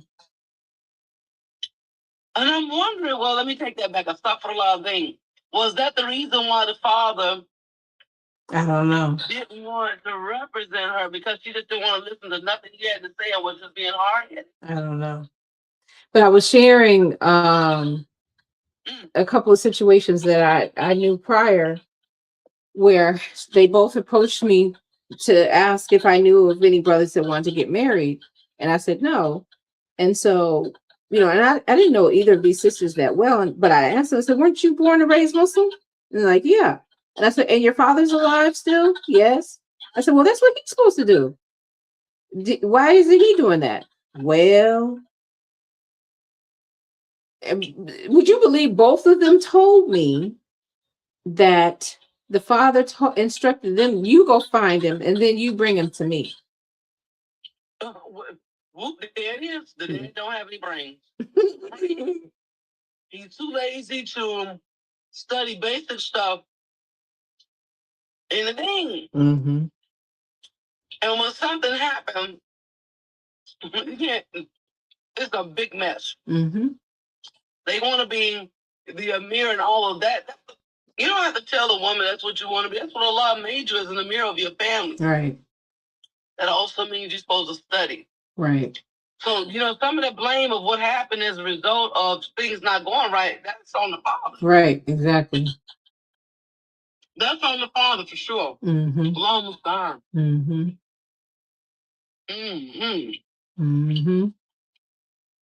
Yep, that was one of my questions. I was asking everybody who they thought should be the blame, and I said the father. Yeah. No one can take stuff away. I'm sorry. What were you gonna say, Zaina? Which one sister still in that situation where our Raleigh is not he's not with the bully or he's not doing things right? And that's a hard one because when you have ignorant fathers, and I'm gonna give you every scenario that I could think of because I have a boatload of children and we've gone through some things. When you have a lazy father who don't want to study what his rights are as far as his duties towards his wife and children and people like that, and he don't even know what to look for. He just don't want to be bothered with it because he may feel that, no, you didn't go to school to be a nurse. And she's saying, Abu, listen, I don't even want to be a nurse. You're just trying to live your dream through me. I don't want to do that. I want to be a good mom. You can be a mom anytime. See, that daughter's not going to listen to him. He's going to make it difficult. She's going to run to the first thing, and it's just going to make things worse. And she'll end up getting into a marriage with someone after forcing her father's hands in some cases, because he don't want to be bothered with it. He just let me just go ahead and do it anyway, and don't do his due diligence and researching and find out who this person is. It's not like he's just saying, yeah, go ahead and get married. It's someone that he's been knowing for 20 years. No, it's usually somebody who's not even local. Someone who's not from the community. No one knows them. And if someone knows them, it's usually a liar. Yeah, the brother, he's a good brother. Oh, here we go. I'm so tired of hearing those good brothers and this is a good sister. No one knows who they are. And so the father just wants to hurry up and get it out of the way, because sometimes they'll make it seem like the girl's desire on wanting to be married is a filthy thing. And this is something that a lot of young women here, especially here in this country, young women say, I want to get married. And she's 15, 16, 14, 21, in some cases 28. Her father is still getting upset. Such a little fast tell, they don't need to get married. Finish your studies. You need to help your mom around. You're always just thinking about yourself. Your mom in a second. Nobody want to hear that. Because that type of stuff can still go on even though she's married. Most women can still have a relationship with their parents. Most of them, not all. Some of them, they have problems. But the vast majority of normal Muslims all over the world can still have relationships with their parents. And still help their parents, still visit their parents, spend time with them and stuff like that. So that's bogus. But you said find situations like that. Or if the dad don't want to do it, now the brothers and the uncles and those other people don't want to do it. Because the dad has threatened them and he gives them a hard time. He don't want to do it and he don't let nobody else in the family do it. Just giving her a hard time, threatening the other, while he's threatening the brothers, her own brothers, his son, threatening his own brothers, her uncles. Just, oh man, it can get pretty nasty, as some of you all may have seen or experienced, where they're too afraid to step up to the plate when dad, uncle, grandpa is not doing what he's supposed to be doing. A lot of times these women who have not been married and they're 40 years old, it's because of their dad. And I know some of them are probably saying on the inside, all off to thinking horrible thoughts, but man, I wish he'd be dead. I wish he was dead. Get the way, move over. Preventing them from getting married because, oh no, he doesn't have a house yet. Oh no, I don't like his tribe. Oh no, he's too short for you. I don't like him. He's too dark, or whatever the issue may be. So you have all these issues that are coming from an ignorant father or the ignorant men of her family that prevents her from getting what she needs to have done. Or in other cases, the problem is her. She's not telling the truth that she is yakking with guys online. She's lying. She's not telling her father and her uncles and brothers and grandpa and nephew, people like that she's really, online, yakking and talking. They see each other, they sneaking and creeping, they go to Jumu'ah together, and it's a mess. And her friends, her so-called friends, are aware of it, and some of the other siblings. And they'll think they pulling wool over the parents' eyes, and it's like, you don't know who your mom and daddy are, do you? Okay. And so the parents just let it roll, just to keep the fitna down. But sooner or later, after they've gotten married, she's 3 children in, and then all the stuff hit the fan. Mm-hmm. So they're not upfront. Some of the women are not upfront with, with things. If a man is trying to, court you, knowing that you come from a family, even if you're not Muslim, even if your parents are not Muslim, your brothers are not Muslim, they still, it's just customary to let me meet your dad. Even the Kafirs know that. Those who are serious about wanting to marry a woman or wanting to marry a man, the first people who are serious about you want to see your parents. And if they don't want to meet your parents and your brothers, these people are, up to no good usually. They just want to play around. But, unfortunately in Islam, these same people come into the deen with that same mindset, and or they already have that kind of mindset, and they're 24 generations as Muslims. They're still doing the same nonsense. So the devil gets around. He gets busy, and he spreads nonsense among the people, and they do that. Sometimes it's the mother who gets in the way. Mm-hmm. She want her daughter to marry her best friend's son. Because she been changing his diaper since he was 2 years old. Now he's 24, and she wants the daughter to marry him. Mm-hmm. Got the dad shaking and walking on eggshells. The sons won't do anything. So she got everybody by the balls and won't let the men folks do what they're supposed to do. Every time somebody is supposed to do something, basically, they consulting with her behind the scenes. Mama said this, mama said, and end up blowing it for her daughter. Mm-hmm. Mm-hmm. Because he's living through her daughter. Mm-hmm. Because really she's trying to say, man, if I had a chance, I would have done this all differently. I regret that I married your dad. So let me try to interfere with this. But that's all it is a big interference. So you have people like that. Sometimes you have dumb girls and guys who listen to their friends. Mm-hmm. Who have never been married a day in their life. How are you going to listen to your friend who's never been married? Right. That part. Well, I've seen my sister. Nobody cares anything about that. They have no clue what to even do. And it just goes downhill. And I've seen and I've heard people come backpedaling after that marriage flopped and apologize to their parents. I'm so sorry. I wish I had a listen. You know what you gonna do? Rub it in their face? You just say, hey, you live and you learn. We all live and learn. Don't do that dumb thing again. And then you have some people, they keep making the same mistake. I have to tell them, I have a friend that I've been friends with for, let me see. I met her when I was, let me see. I was in my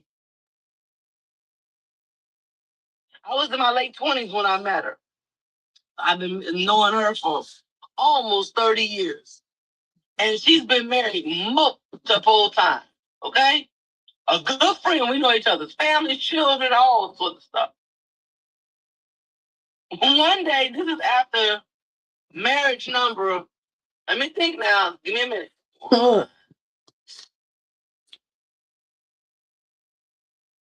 3, 4. I think she was married 4 times. And maybe, let me see. About 4 times, I would say. And I can remember the beginnings of each one before she got married to this people. Because then I wouldn't hear from her. The conversations would get real short. And I'm saying to the song, you, girl,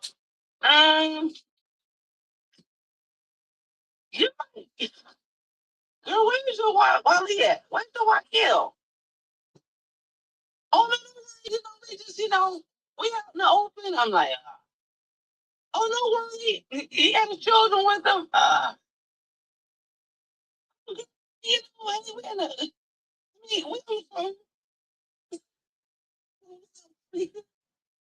On and on and on and on and on. She ended up married to these people, and the next thing you know, it never turned out right. Never. This is a person who did not listen to their, because they don't have any Muslim relatives. They're the only one in their family, as a lot of us are, right? So the Wakil, who's assigned to them, they don't listen to the person. He said, sister, I don't advise you to marry that person. And without backbiting, the man, he just listen. I know, I hear what it is. Okay, you have this type of job, or you have children, and you're looking for somebody who, is good with children, and maybe they have one or two of their own, and they're good fathers. And he's trying to tell the sister in a roundabout way, sister, this is not what you're looking for. You already told me what you're looking for. He's not even on it, but she wants to marry him because he looks fine, like he's come off the Vogue magazine, or the GQ magazine, with them pretty green eyes, right? And that unibrow, and he got a little fuzz sticking out of his shirt. She just thinks he is just like popping, and she marries him. And years pass, and she realized she married an idiot. And then at the end, the man apologized. He apologized. Can you believe that? And she was looking for someone to care for him, to take care of him, because he had mama. Let me tell you, those mama daddy issues are real, and if you don't get help, you're gonna drive yourself crazy, and somebody else. So please get help. And these brothers need help. They crazy as I don't know what. Their mom was abusive, or maybe she wasn't even there. And a lot of times, if they haven't dealt with that, they are looking for you to be another mama, make so nurturing and stuff. And that's what they're looking for. It's like crazy. They're looking for somebody to snuggle up with, not as his wife, but snuggle up with, like, ooh, she's giving off mommy vibes, not a woman to get married and have a baby with, children with. He's looking at someone to snuggle up with, popcorn, watching movies, and like a mom and a son or something. I'm telling you, the stuff is real. And that's what ended up happening to this last sister. And she was just like, I wasted, and she was ranting, talking about how she wasted, 15 or whatever years of her life. But I was trying to tell. She said, why didn't you tell you? Oh, yeah, you did say that. Oh, yeah, you tried to stop me. I said, but when you're laser lock focused on a man you want, to tell her, you bypass all the rules. So I can't feel sorry for you. I can't, because you kept doing the same thing. She had to admit it. And we as women have to admit when we are doing the same dumb stuff over and over, when we have not handled our stuff, we're still doing the same stuff over and over and over and over. And then you have children, your sons and your daughters are watching you. And you think that, oh, well, I don't want my daughter to grow up and, allow this to happen. You better watch out for your sons, because the stuff you allow to put up with, your sons will end up allowing some woman to do that mess with him too. It'll be a switch. Your daughters will end up like their fathers, and your sons will end up like you. Do you really want that for either gender of your children? So those of us who like those chocolate pies or whatever pie you have, please do not flick poop into your own pie, nor allow somebody else to flick poop into your pie. And I'll leave it at that. Oh. So, Zaina, what you think about what Maisha has shared? Mashallah, I totally agree. It's not easy, No. If the wali is is he's just, being difficult or insisting that no one else can be a wali except me, and he only go through me, and yeah, and he's just not exercising his role properly. Mm-hmm. It's just like, a spot some sisters are stuck in all this time. No. Oh, Roddy, I just forgot to tell you something on this subject. Don't say no names. No. But remember what I was telling you about what that other one wanted to do? They did it yesterday. What? I love them about it.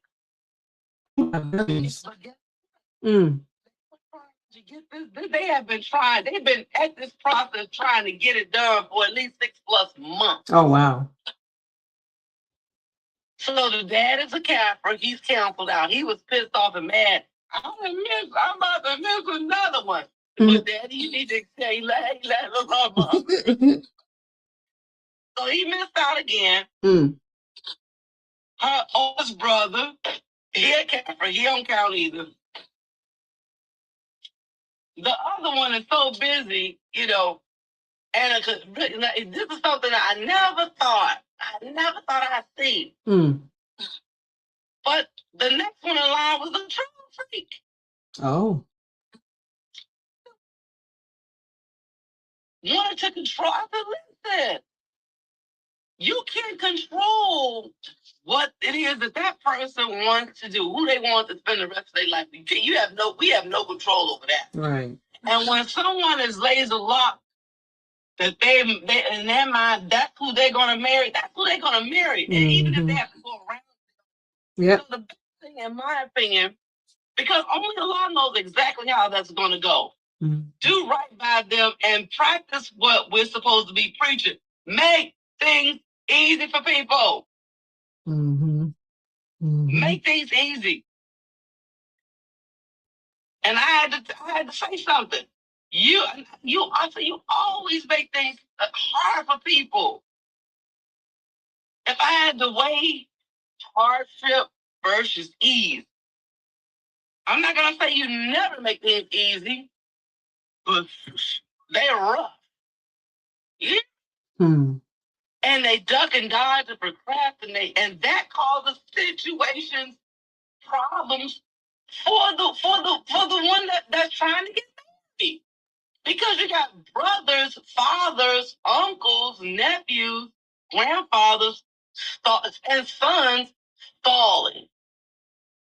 They're more than capable of being able to do and handle business, but they don't. Because they figure that what they got going on is more important than what you're trying to get done. I even heard another sister say that. About her sister. Her sister, the oldest one, is so pissed off because the dad, right, who raised her, was too busy trying to get married for the 100th time.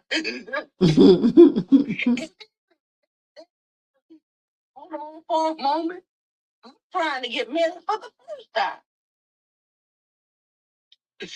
So he didn't think that what his daughter wanted to have done was more important. So last I heard, it had been at least 5+ years since he spoke to his child. They were so frustrated. Every time they were trying to get married, it was an issue, But hey, that person had issues too, But yeah, so that situation, the first one, as far as people, brothers, the walis procrastinating. They're procrastinating, being control freaks, making things difficult for people, not calling folks when they're supposed to call. They want to get on video so they can, the two men can meet. Don't want to, just making stuff difficult. Another thing too, the next one in line, too shy. That brother's too shy. And plus really try just too shy and don't want to step on the toes of the older brother. The older brother got him kind of hemmed up. You know what I mean? Mm-hmm. Mm-hmm. Got him kind of hemmed up where he's like, he's supposed to be the one doing it. So then they had to go to their uncle. The uncle was pulled to the side and said, hey, this is what this person is trying to do. Can you help him out? So the uncle went and went and met up with the person. And the uncle said, well, God dog, he looked kind of like the first one. Mm-hmm. So when that information was, kind of reminded him of the first one, and the uncle knows the ex-husband. So the ex-husband is trying to charm the uncle, because really he wanted to get back with his wife, but she was like, absolutely not. So the uncle is stuck with, you get what I'm saying? The uncle is still locked onto the ex-husband. And she's like, you know what? I can't win for losing with these clowns. So they ended up having to get a wakil. You know how you have those wakils that basically what he does, he's a representative for the sisters who wants to get married. Right. That's what had to happen. Mm-hmm. And that person, man, he was drilling every aspect of that person. Even went so far, he wanted to meet with his Catholic father. Mm. He wanted to meet that man's Catholic father and ask him, hey, what's going on with him? I want to know everything about. I want this. Here's my number. The Catholic dad up at the mansion too. The Joaquin was supposed to be marrying him. He started giving the dad down and trying to get him to become a Muslim. I believe he's gonna do it though. But anyhow, the whole process took about maybe 2 days because the Wakil, up at age about 75, 80, was kind of sick. But when he got himself well, oh my goodness, he came back like, woo. Had already been given, and what I like about it, already had been giving them counsel for maybe about a month or so. No, I'm sorry, let me take it back. 2 or 3 months been giving them marital counsel separately. And subhanAllah. Sometimes these women do not have, they have the menfolk, but then again they don't. And the menfolk may not be there with them because because of the distance. You in China, your menfolk in Hawaii. Oh no, that's a little too close. You in China, your menfolk in Florida. So they're not even there. And your oldest child is too young to really know what's what, but he can voice his opinion. But the dad, the ex-husband, won't let your sons come. Isn't that trifling? Wow. Even to see the process, he would not allow your children to be there. Wow. Because really salty and mad. Right. Almost done. But so make dua for them, make dua. Bless them with good. Just grant them blessings upon blessings upon blessings because they need it. I finally got a glimpse. You wonder where people money go. Man, some of these brothers, I'll say this: they're making what's that thing what's that social media they're making them only what's that only something. I know what you're talking about. Only what is it? Only fans? Only something. They're making the star of the OnlyFans rich. All the income tax going there. I couldn't believe it. I was so disgusted. So when people say, well, oh, they were such a good couple, they were so cute together, they were so loving and all that. Hey, some people are just actors and actresses in these marriages. Actors and actresses in these marriages are trying to save face and don't want to humiliate themselves. And I said, man, if I had an Academy Award, some type of award to give them for being patient with foolishness like that. And of course, what we can give them a never compared to what Allah will give them. Oh my God. Mm-hmm. Had the nerve to tell that person last week, if this new person dropped the ball, would you reconsider me? That other person looked at them like, what? Mm-hmm. And didn't say anything, just looked. The ex say, I guess he realized it was a rhetorical question and mm-hmm. say, never mind, he ain't gonna drop the ball. Because he knows. Ain't that deep? Yeah. He knew how rotten he was. Shoot, in that case, that pie is full of It's very little chocolate. It's a little sprinkle of chocolate. It's supposed to be food. In that pie. Almost done. They're like, guide them all and rectify their affairs. I mean. Oh, my goodness. Lift that veil from your face. They said when they saw their ex, after, it had been like half a year, and he came over to her in-laws' house, right? She going in and he coming out.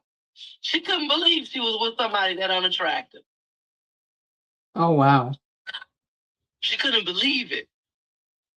I said, you'd be surprised how people do magic. Just like people say, well, that woman did something to that spaghetti to make that man want her.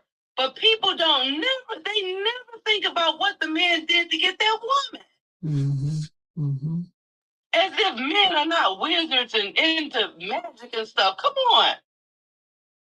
Some of the most famous witches and wizards and magicians were men.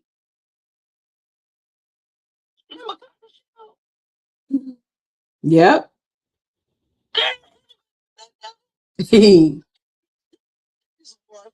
That reason the 80s barely aged during that time. Right. He was so young. What is wrong with him? Mm-hmm. But what I'm saying is men do magic too. And if they really want that woman,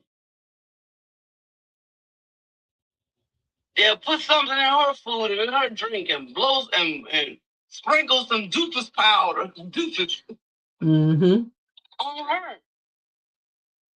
Until Allah SWT snaps her out of mercy and snaps her out of it, and then she looked like, oh,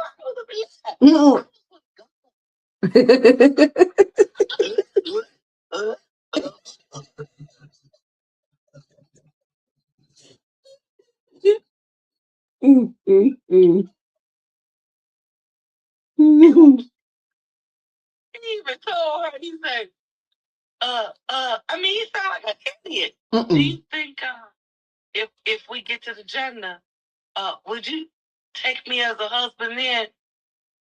She just, Assalamu alaikum, brother. Don't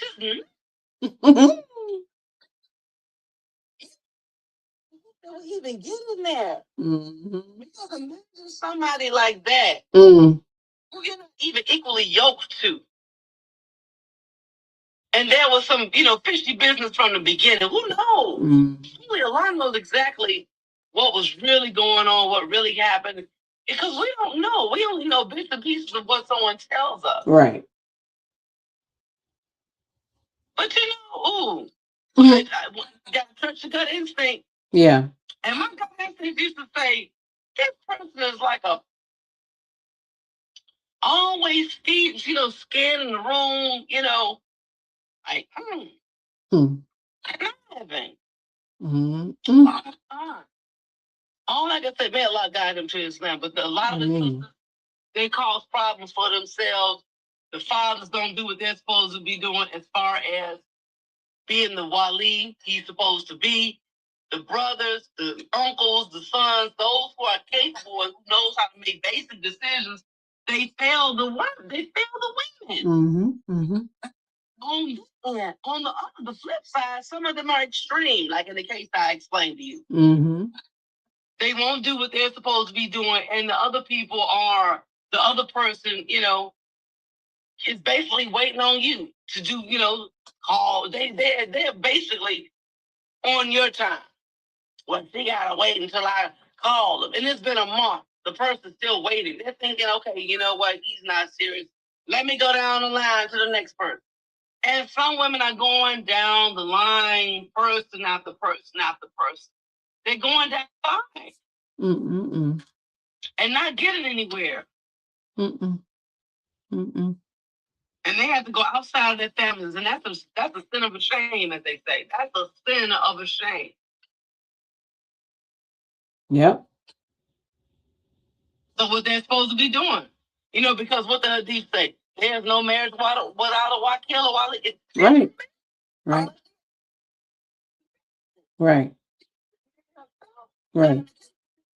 People been married before. They gotta have an idea of who they want to marry. Mm-hmm. They kind of have an idea of who it is that they want to marry. So, a little sign. No. SubhanAllah. Whew. Yeah, so inshallah, this was of benefit. Just, going back to the basics, sisters got to stop being thirsty and anxious. The brothers got to step up, learn the roles, the rights and responsibilities. You so quick to want polygyny, but you don't know that you were supposed to make sure your daughter's good. You are the first line of defense. No one else. You will be questioned. You will be punished.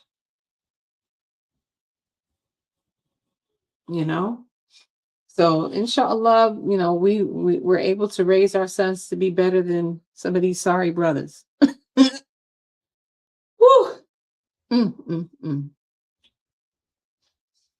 But I also want to give a plug, even though he's not here, to Brother Ali, Baba Ali. Any sisters or brothers that you know that want to get married? halfourdeen.com is the way to go.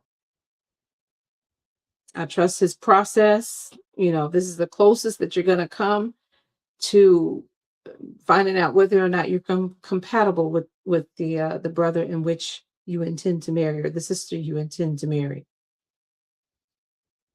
So just wanted to share that with you. Go ahead. Yes, I was wondering about that. So what is your opinion on marriages that happen through online or marriage websites? And is there advices or guidelines to take? Like, should someone, for example, only be matching with someone that's local, or long distance is okay? My father's kind of strict when it comes to that. He's like, because I've done that before, and did not have a good experience with it. And then he's like, "That's it. We're not doing that again. No more marriages from men that were found online or on marriage app, stuff like that." I don't feel like it should be generalized. Like the app is not the website. Right. Like, you can always find someone that's good. It's just sometimes comes down to your own decision and choice, and but what is your thoughts on that? So, the more, I think I used to say that that wasn't an option for me, but no sooner than I'm saying that, I'm finding so many couples, a lot of good marriages, their origins are that, this was something that began online through these apps. That being said, I can't speak for any but Ali's Havardine, because he spent a number of years on this very app explaining his process, giving receipts on how successful his events are, Allahumma barik. And not only has Allah used him as a vessel for brothers and sisters to find one another and marry, but these people are staying married. Not only are they finding each other and getting married, they are staying married through his efforts. Allahumma barik. So that, that's what I would do, and and that's what I would want for myself and my children as well. But, I don't know that it's going to happen like that, but that's what I would, if anything, and it's, I don't know these other apps. I don't know the people who've developed the apps or anything like that. And how thorough is their process? I know plenty, I won't say plenty, but a good number of them that, they want to they try their best to make sure everything is separate. There's no way that either party can have conversations with one another or what have you. But how is it that they're going about finding out about their compatibility? Because that's another issue as well. I spent all those years with my ex and we were not compatible.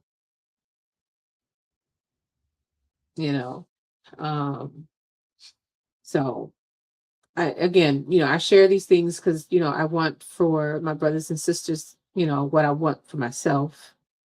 I didn't, and I'll say it anytime I meet a young person, or an inexperienced person, because they don't necessarily have to be young, that lack some of the understanding or know-how that Allah blessed me to learn.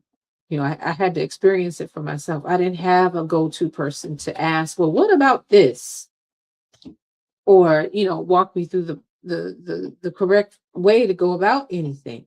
Again, I told you the elders and I have to go back to that one because I see that so much. The elders are watching these young people go about, marriage the way that they're going about it and not saying anything. And some don't even see anything wrong with it. You dapping it up, you giving each other's hugs and going on dates, unchaperoned, and the whole nine. What? So they did the same thing, so why would they think it's wrong? Right. Right. True that. Exactly. I did it this way. We've been married 40, 50 years. Yeah. Same thing. So, what's good enough for the goose, good enough for the gander. Right. Who do you think you are, as they say? We did. And look at us. Right. What is wrong? Mm-hmm. Don't you dare tell them that. Right. If you don't have tenure. Right. Right. Have gone through some things, as they say. Mm-hmm. And you can't tell them anything. You can't tell them anything about things, nothing. And unfortunately, you have a lot of young people who have their wali are people with mindsets like that. Right. And that's unfortunate. They Mm-hmm. can't nothing. He won't listen to them. Mm-hmm. So he encourage her to get married, second guess her brain, and second guess her instincts. Forget that. That goes out the window. I'm telling you, follow your first mind. If you feel kind of weird about somebody, like it's like the opposite ends of a magnet repelling each other. That's a telltale sign. Don't do it. No matter what your parents do. No, I can't do that, boom. I'm sorry. No. Absolutely. Well, it's getting late, and I want to thank you all so much for this wonderful discussion. Again, I do pray that this was a benefit, for anybody that's looking to get married, and that, to avoid, what this particular couple did. And, the mistakes I told you that, that I did, there's plenty of classes, and I'll anything that Imam Shadid does, Shadid Muhammad, Rhoda Islamic, what is it? Rhoda Islamic Center of Delaware, yeah.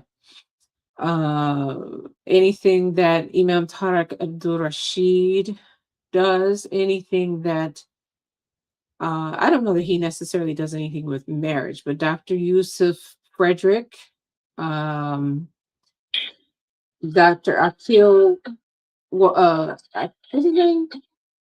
Doctor. Imam Akil. No. I don't know if he's doing anything.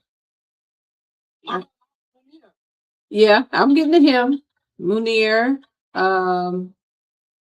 Who else? Yeah, I don't know that Sheikh Tahir does anything specifically, or Imam Hanif Fosi. Yeah. These names that we're giving you, follow them. Any classes that they're giving on marriage, take it. You may even want either of them as your wali, wakil. Yeah, Dawood Adib, yes. I don't know if he's doing anything in the marriage space or not, but you could reach out to him and ask. And then as far as now that I do know for a fact, one class that is still ongoing twice a year, that's Dr. Anisa Nadir, before the Nikah. She also has a book, so want to give that information as well. It's very comprehensive. You're looking at it's either 10 or 11 weeks, depending on because she tailors it so that anytime Ramadan comes or any Eid comes, especially Eid al-Adha, that it's worked around that. You're meeting once a week, but very thorough.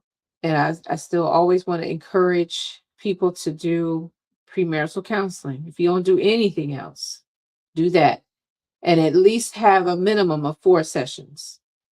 Minimum. So, oh, I don't know.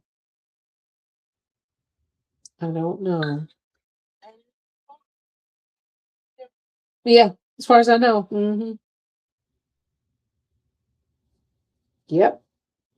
Find those classes, sister? I'm sorry. How do we find those classes you mentioned? Yeah, look. Let me see. Let me find her. Let me find her on Instagram. Hold on.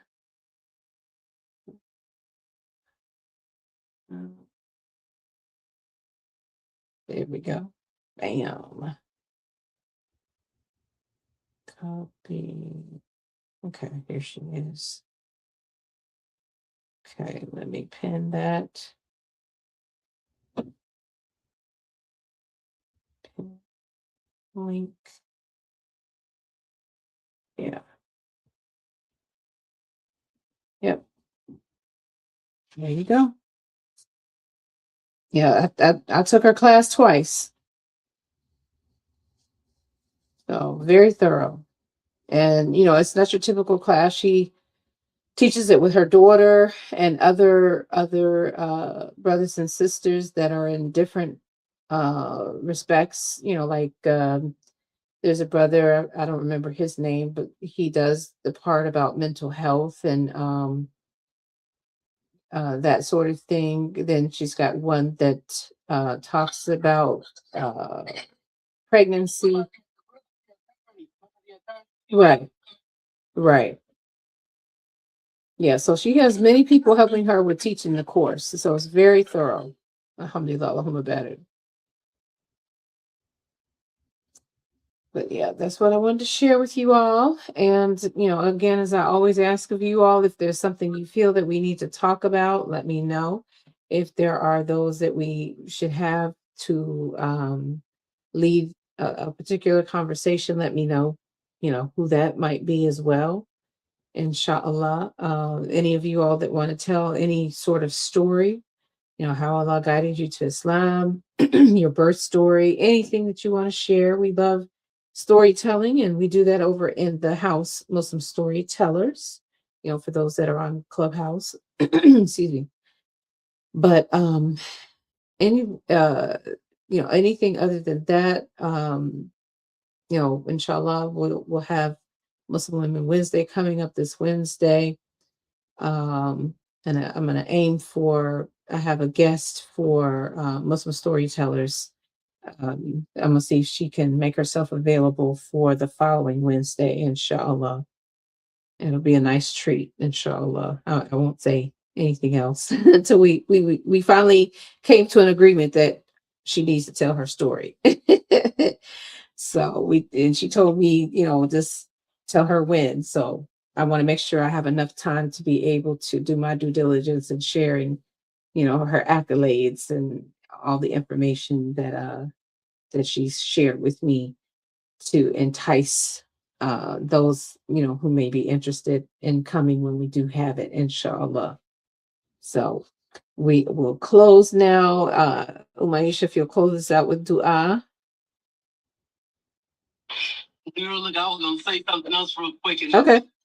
Okay. Maybe I'm wondering if this could be a topic for a future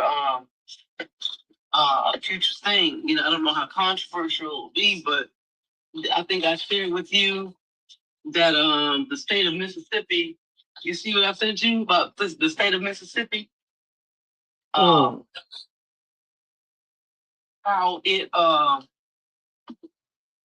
it ratified or finally put on legal books that slavery was illegal as of 2013. And it was brought to their attention by an Indian man and a black guy back in 1995. And they still hadn't done it. It took all that time until 2013. So imagine the people that are there, the Muslims that are there. And Yeah.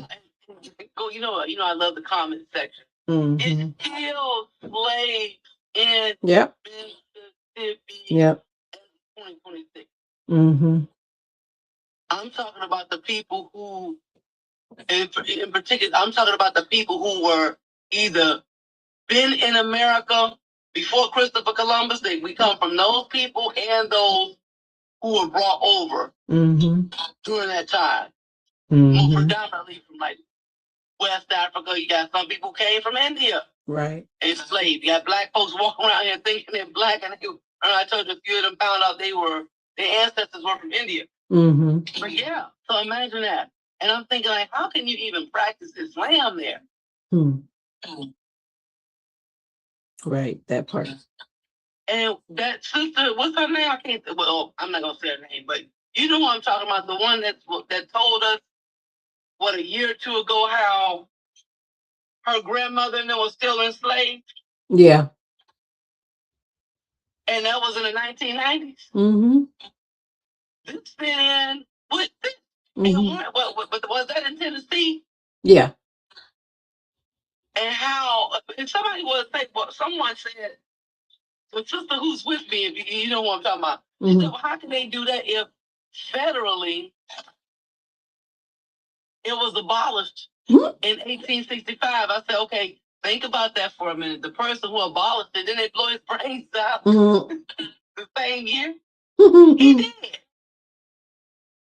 They killed him shortly afterwards.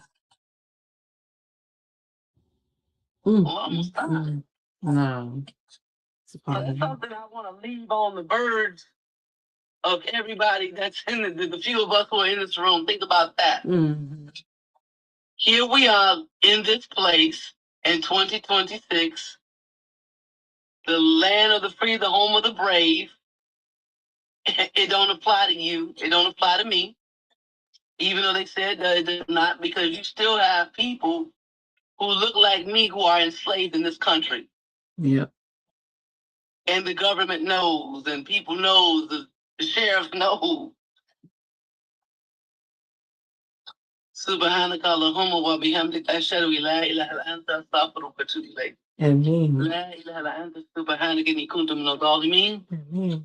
Whatever was said that was of good is from Allah. Anything we said that was a mistake or just outright wrong, only from ourselves and from Shaitan.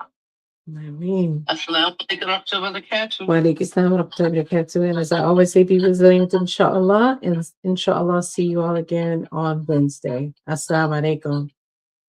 Wa alaikum assalam.